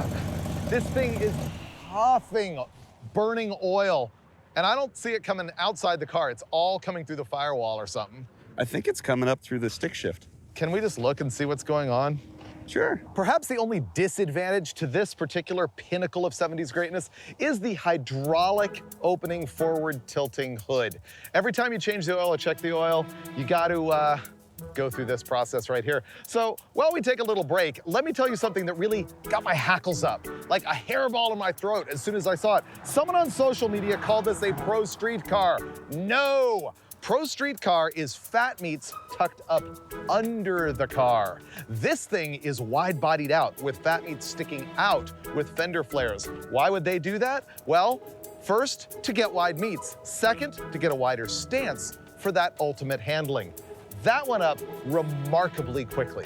Sometimes this can take up to like 4 or 5 minutes. But now I hear the hydraulic fluid leaking out. I hear the air bubbles. It's still moving. Okay, now we can find out how much of this oil has turned to black lung. Oh, there's still some in there. Yeah, but it needs at least a quart. It is pouring either out of the distributor hole or out of the back of the manifold or both. The problem I had is the faster I drove on the freeway, the more oil was flying around in the lifter valley and leaking out of the back. Oh yeah, she full. That makes me feel all warm and fuzzy inside. It really does. You know what else will? When you get to drive this pooch. Is it my turn? It's now. Sweet. Yeah. Steady as she goes. This is cool. This is some straight up mini truck 70s van stuff happening right here. Boom, and look at the engineering. Boom, right into place. Okay, weirdest shifter ever. Oh yeah, that's the weirdest shifter ever. Reverse, neutral, drive. Drive. That's all you need to know. Got it. So, donuts is what you're saying. You can attempt it. All right.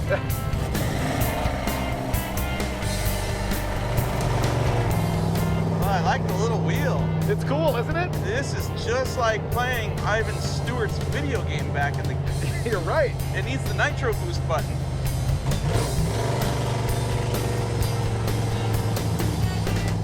This drives exactly like the Hornet. Oh, it's sketchy. Does it drive straight? No. You'll get used to it though.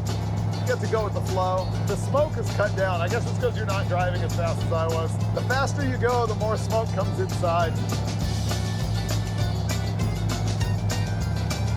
Sun's going low. We're in Barstow. I don't want to breathe more fumes. I'm kind of down to stop, let it cool off overnight, and change the intake manifold in the morning. I'm down with that. I'm done breathing oil smoke. It's really bad.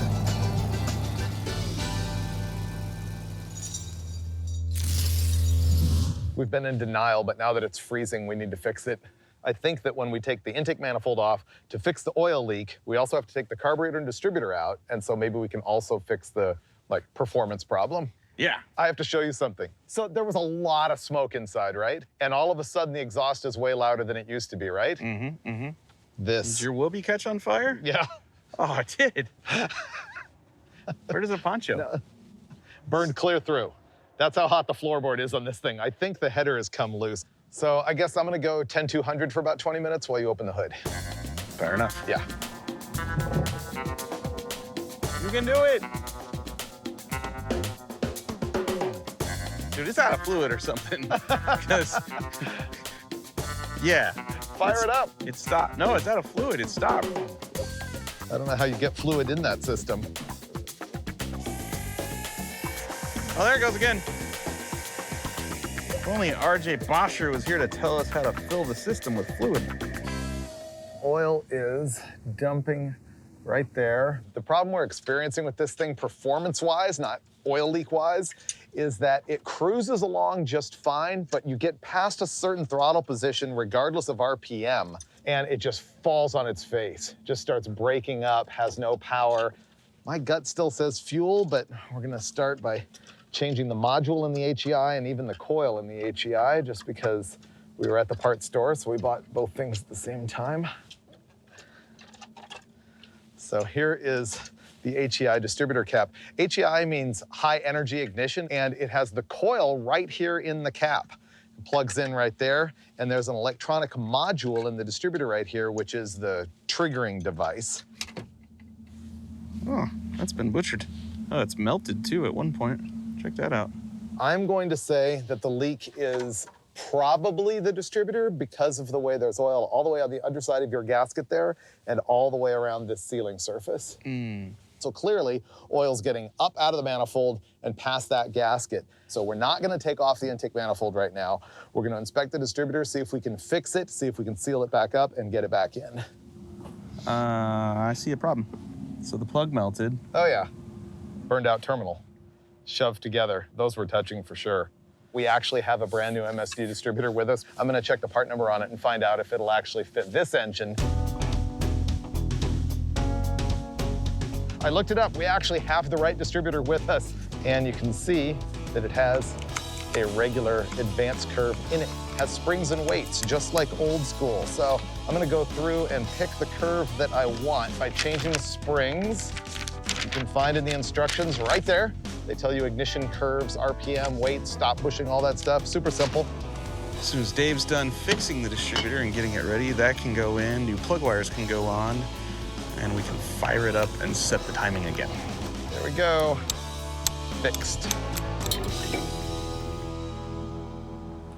Now we're ready to put the new distributor in. I'm gonna put it in a different place where the old one was. So I'm pulling number 1 spark plug. I'm gonna put my finger over the hole, not in the hole, and ask Finnegan to bump it around. That plug is wasted. And hopefully I can identify a mark on the damper that indicates top dead center on the number 1 cylinder of the engine. All right, tick, tick, tick. That's good. I'm gonna do something you're not supposed to do. I'm gonna put 2 distributor gaskets on the distributor, and hopefully that fixes our oil leak. The reason I'm gonna do it is I don't know if the distance between the seat of the distributor inside the engine and that pad that's machined on the block is actually too tall, and if I add extra thickness to the gasket, it might help seal it. The reason you're not supposed to do that is that it does pull the distributor up out of the cam gear a little bit, and of course disengages the oil pump just a little bit, but we're gonna be okay. And on the small block Chevy, the vacuum canister wants to be right about there, and the rotor wants to point directly to the number 1 cylinder, which is the furthest forward one on the driver's side. There we go. Happened perfectly.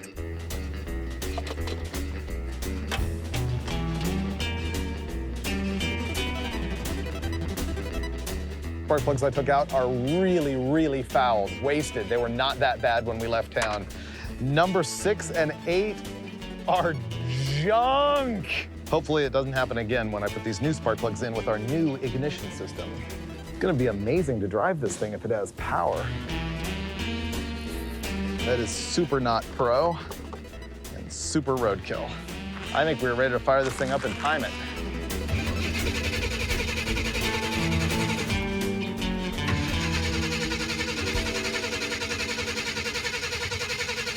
We've made this car worse.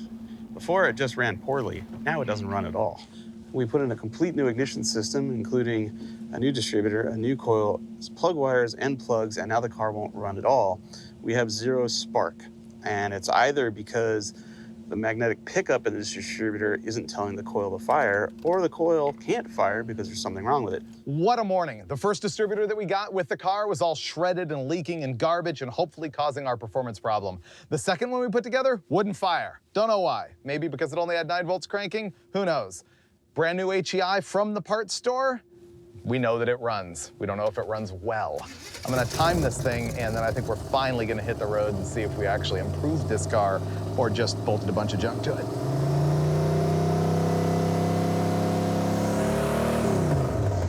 That's it.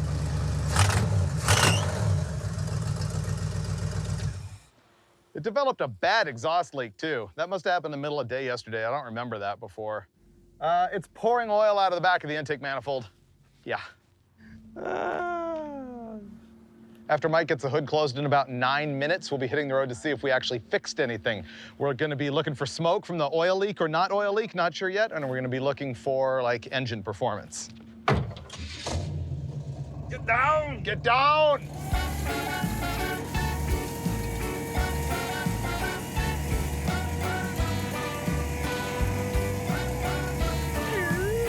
gauge.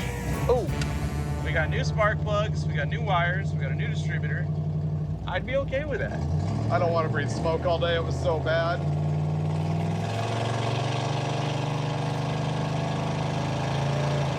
Ah! So it's a carburetor problem, right? It seems to be a carburetor problem. I want to pull the rear bowl off the carburetor and see if something's blocking the jets. The secondary opens and something goes wrong. Maybe it's dumping fuel. Maybe I'm totally wrong. This is the fastest I've ever gone in it, and I don't mind telling you, I'm afraid. All right, I'm not getting the waft, the smoke. All right, so we didn't totally waste our day. That super sketched out, cross-wired, crusty HEI was actually working fine. Yep. Yep. But the other thing is if you come to a stop and lean into it real slowly, you'll see you'll get more RPM out of it before it starts to fall apart.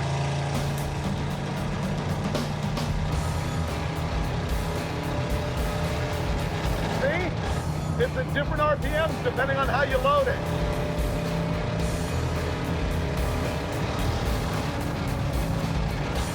Yeah. Can we slow down? Oh, yeah. Thanks.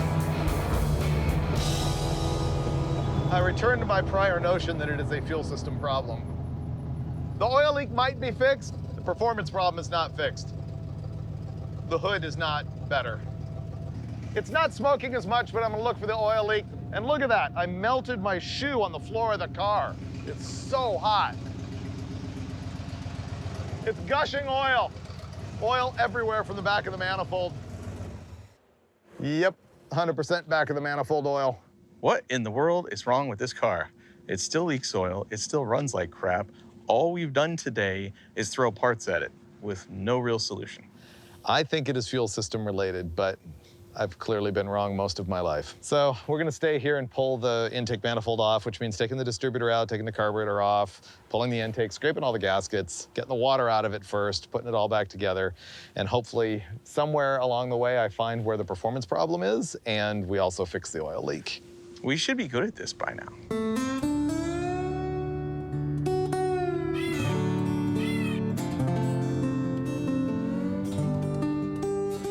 Let me see what's wrong with this carburetor. You want to pull the distributor out, and then when that cools off, we'll drain the water and do the intake? Okay. Okay. Here's one clue already. I turned it upside down like this to drain it, and I barely got any fuel out of the secondary, and I got a ton out of the primary. And if you look in there, there's also a bunch of goop in the secondary. Maybe there's a bunch of white stuff in the bottom of it from E85 sitting in it or something, and the jet's clogged. Oh, that's rusty water, dude. Uh-huh. That's what I thought. Remember I kept saying it's like the secondary? Yeah, see the top float bowl screws are not rusty. The bottom ones are all rusty. These have been sitting at the bottom in the water, these have not. See what I'm saying? So all the water sits in the bottom of the bowl, and that's where the jets are. Uh-huh. There you go. I feel vindicated. Oh, dude. I called it. Oh, look. Yeah. Look at that. The secondary is a disaster. Remember I kept saying, man, it's like when you tip in, you're not getting any fuel out of the secondary. That's exactly what it is. The back of this carburetor is filled with goop. I feel so much better about myself. It looks like rock candy. So there's guaranteed our performance problem. So I'm gonna be working at scrubbing at this, and Mike's gonna be fixing our oil leak problem.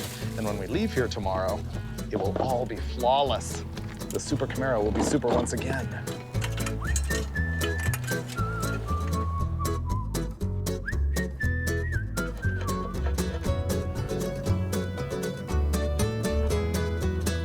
Okay, Mr. Minifold, here we go.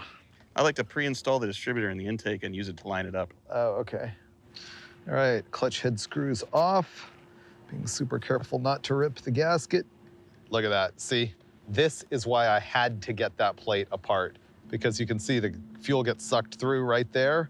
It still would have had no fuel even though we cleaned up the outside of it so much. I think I've won. I think I've got it all clean. I think I've got the rubber bushing smushed in far enough on the transfer tube. think it's gonna work? I'd like this to be the last time today that I do this. All I gotta do now, tighten down the cap, spark plug wires on, and then let it sit overnight. I'm not confident all of that silicone dried. So we'll let it dry overnight and then test fire tomorrow. I can't guarantee it's gonna run any better, but we're leaving Barstow.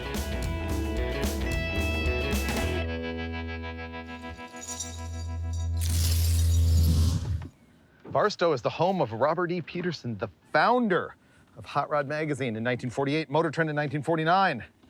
Our 70s hydraulic hood doohickey has failed us. Come on, little hood. Yesterday, we rebuilt the entire front end of the fuel system and ignition systems on this car. And in theory, we should be able to fire it up and drive it away today, except our hood won't open.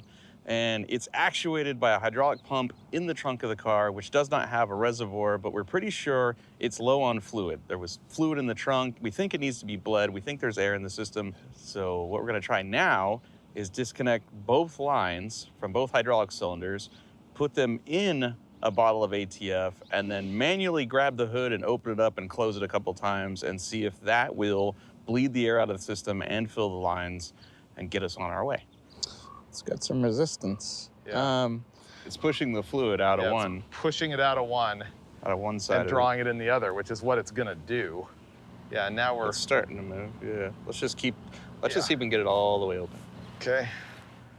This just proves how little I know about hydraulic power systems. We got the hood open. We haven't really solved anything on the hydraulic system, but we're gonna move on to see if we can make this engine run. We just had to set TDC, set the timing, put the spark plug wires back on, and put water in it. So this should be quick. Can you tick it and I'll make the distributor go down and then we'll have to check it again. Okay, that's in. Now we're gonna need to go all the way around. Big. Stop right there. So we're just about to start the engine when Freiburger realized we never fixed the problem with the exhaust on the passenger side of the car. So we just jacked it up and I found the driver's side collector missing 2 nuts. There was no gasket. It was basically falling apart, which is why the hot exhaust was going straight at the floor of the car. The other side is just as bad, so we're gonna fix that. And then we're gonna try to leave Barstow again. All right. He fixed that header gasket. I fixed this header gasket. He did the manifold, I did the carburetor, we did the carburetor, we did the timing. So when it doesn't run right now, I guess what I'm saying is that it's a group failure. All right.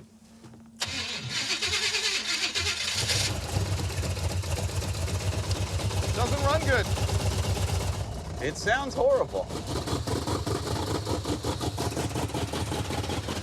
We had to check the firing order. 3, 6. The firing order is correct. Are they all plugged in? Oh, this thing runs awful. It runs even worse than when it wasn't running at all. It's because it's glugging fuel is why. Rear float bowl set too high. Here's something you don't see me adjust a whole bunch. There is a lot of slop in the accelerator pump discharge lever here, so that when Mike just whacks the throttle like that, there's a bunch of slop being taken up before it actually squirts. So I'm gonna lengthen this a little bit, take out that slop, and it'll have more squirter nozzle sooner. We can make it work. Okay, that's pretty good. Wanna see if I fixed it?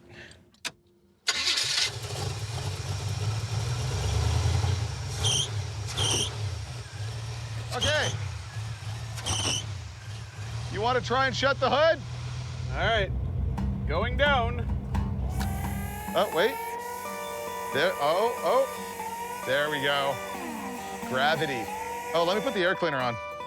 It's falling. Uh-oh. We're gonna lose the shop. I got this. I'm gonna lose my arm. This is a Raiders of the Lost Ark moment right here. It's Indiana Will Jones. Freiburger, get the air cleaner on before the hood severs his arm. Yes. We're out of here. Oh, it's a different car, dude. Runs way better. What? It's better. It's not misfiring. It's still doing that. It's not faster. No, it wasn't breaking up. It's just not fast. Oh, no, it was lean misfiring. But it sounds better and it doesn't stink. The carburetor didn't fix the alignment. So how does it feel right now? I like it.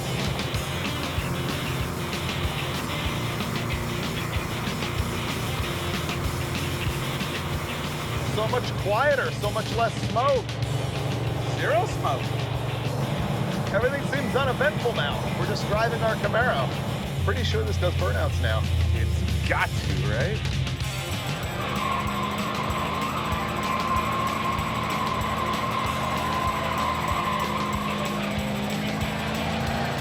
So it has no power and reasonable traction. This is gonna be great at Laguna Seca.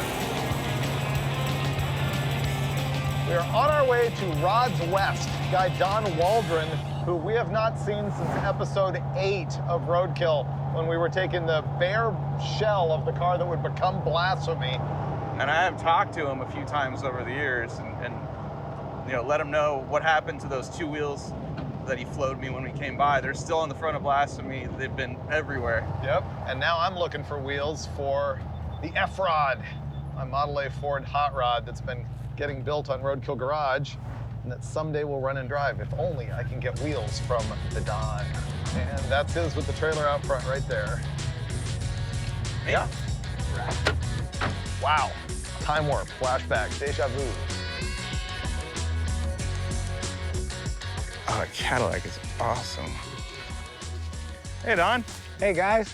It's only been 9 years. Seems like only yesterday. Good to see you. It's great to see you guys. Yeah. You know, every time that episode airs, I get calls from all over the country. Wow. Those wheels I got from you are still on the front of my Blasphemy. I actually have an agenda for being here, which is I'm building a 31 coupe. Okay. And I need some 15 by skinny fronts for it, like some slot mags. No slots. No slots? Unfortunately, Don said he doesn't really have what I'm looking for, but it doesn't matter because we're just gonna walk around here with him and see some radical stuff, and it's gonna be very cool to reconnect with Don. This is a car that I had since I was in high school. You've had this since you were in high school? Yeah, in 1965, I started to build this car just like this. This thing is awesome. I like the roll bar. Before you guys leave, I'll start it up. Have you ever seen a 15 by 3.5 Daisy? Like a 200S? That's the toughest wheel to find. That's what I thought. I still have a lot of wheels, but I'm trying to think of something that would be early period. I'll show you a picture of the car so you have an idea. This is probably a 4, isn't it? It could be. It has the curved spokes or the straight? No, it's a straight spoke. Then it's a 5. It's a TTO. Oh, really? Yeah. But that's a really nice wheel, and yeah.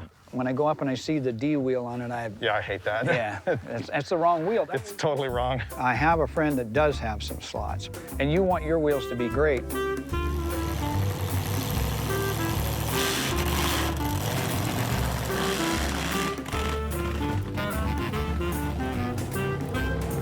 Okay, well, that was cool. I'm glad we went. Yeah, Don's cool. He didn't have the wheels that I needed, but I think he's gonna dial me in with the wheels that I need. Don is connected like the mafia with wheels. He will find them.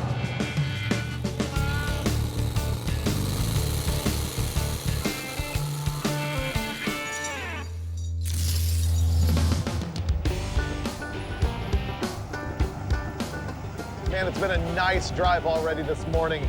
Nice coastline, ocean air, and the car runs like doo-doo. Yeah, imagine that. Different day, same result. Doo-doo. Runs horrible and the hood won't open. It's not as bad as it used to be, but the carburetor is enough junk that we went and bought another one. So we're gonna do a nice seaside carburetor swap here with our new pet here. That's Henry. Oh, Hank?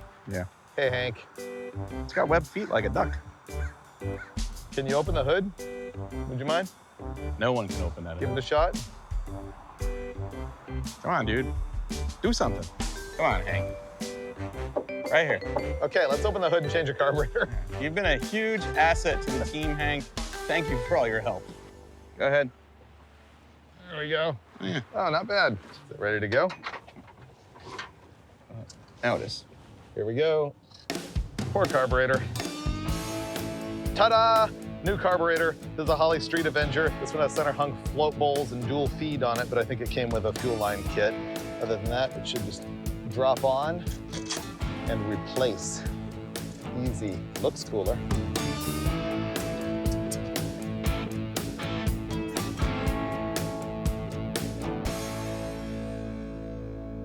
The last piece of the puzzle.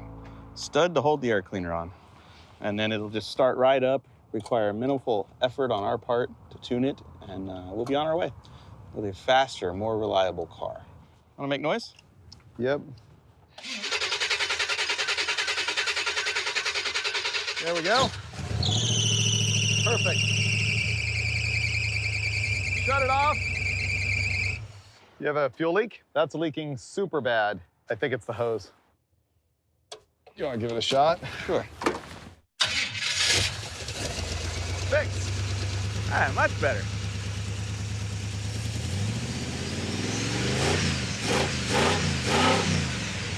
Still sounds lazy, doesn't it? Yeah. The only thing we haven't done is pull the valve covers at this point. Nah. All right, let's go.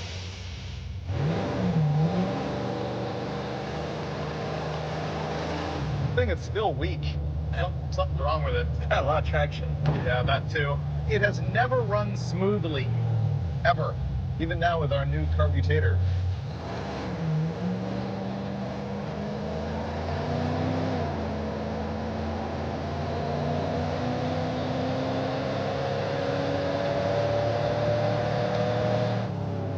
It's better than it was, but it's still, yeah, maybe it needs spark plugs now. It's just a turd. It is a turd. Oh, this is awesome. Look at this. This is really sweet. I used to say I only miss the tacos and my friends after leaving California. I could miss this. This has been an unforgettable trip for me personally. Well, and Hank. Who can forget Hank? He was so instrumental in putting that newer, not better carburetor on this engine. Yeah, this engine's a mess. It's got to have the turbo motor in it. Yeah. It really does. Oh, dude. I mean, the side pipes need to be put to good use. They're humiliating otherwise. You know what we haven't done really well on this trip? Tuned up the motor? That. Or a proper burnout. Yeah.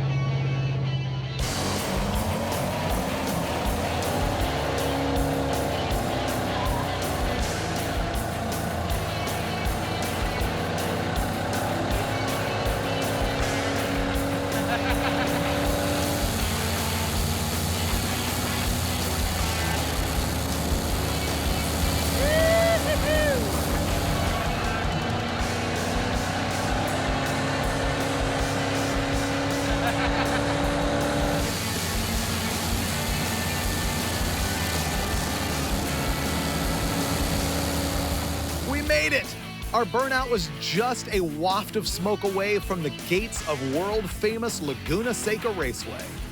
You know, I always say don't get it right, just get it running. And if we'd tried to perfect the Camaro, we probably would have never left Tucson. But instead, we hit the road and found out exactly how much we love this absurd car. We may have never found out that the engine is a complete roach if we hadn't road tripped it, but that's the least of our worries. What's far more urgent is to find out if Super Camaro's handling can match the promise of those massive meets.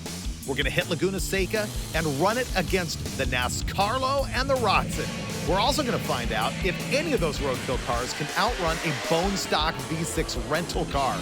You'll see all of those answers and all of the action on the next episode of Roadkill.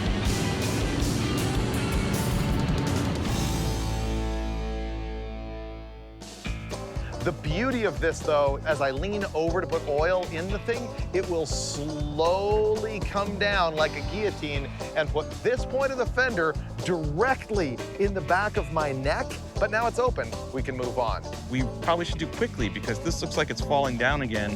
And as we all know, that's dangerous. This could just chop my head in half right here. If my head gets chopped in half, whoa, who's gonna talk?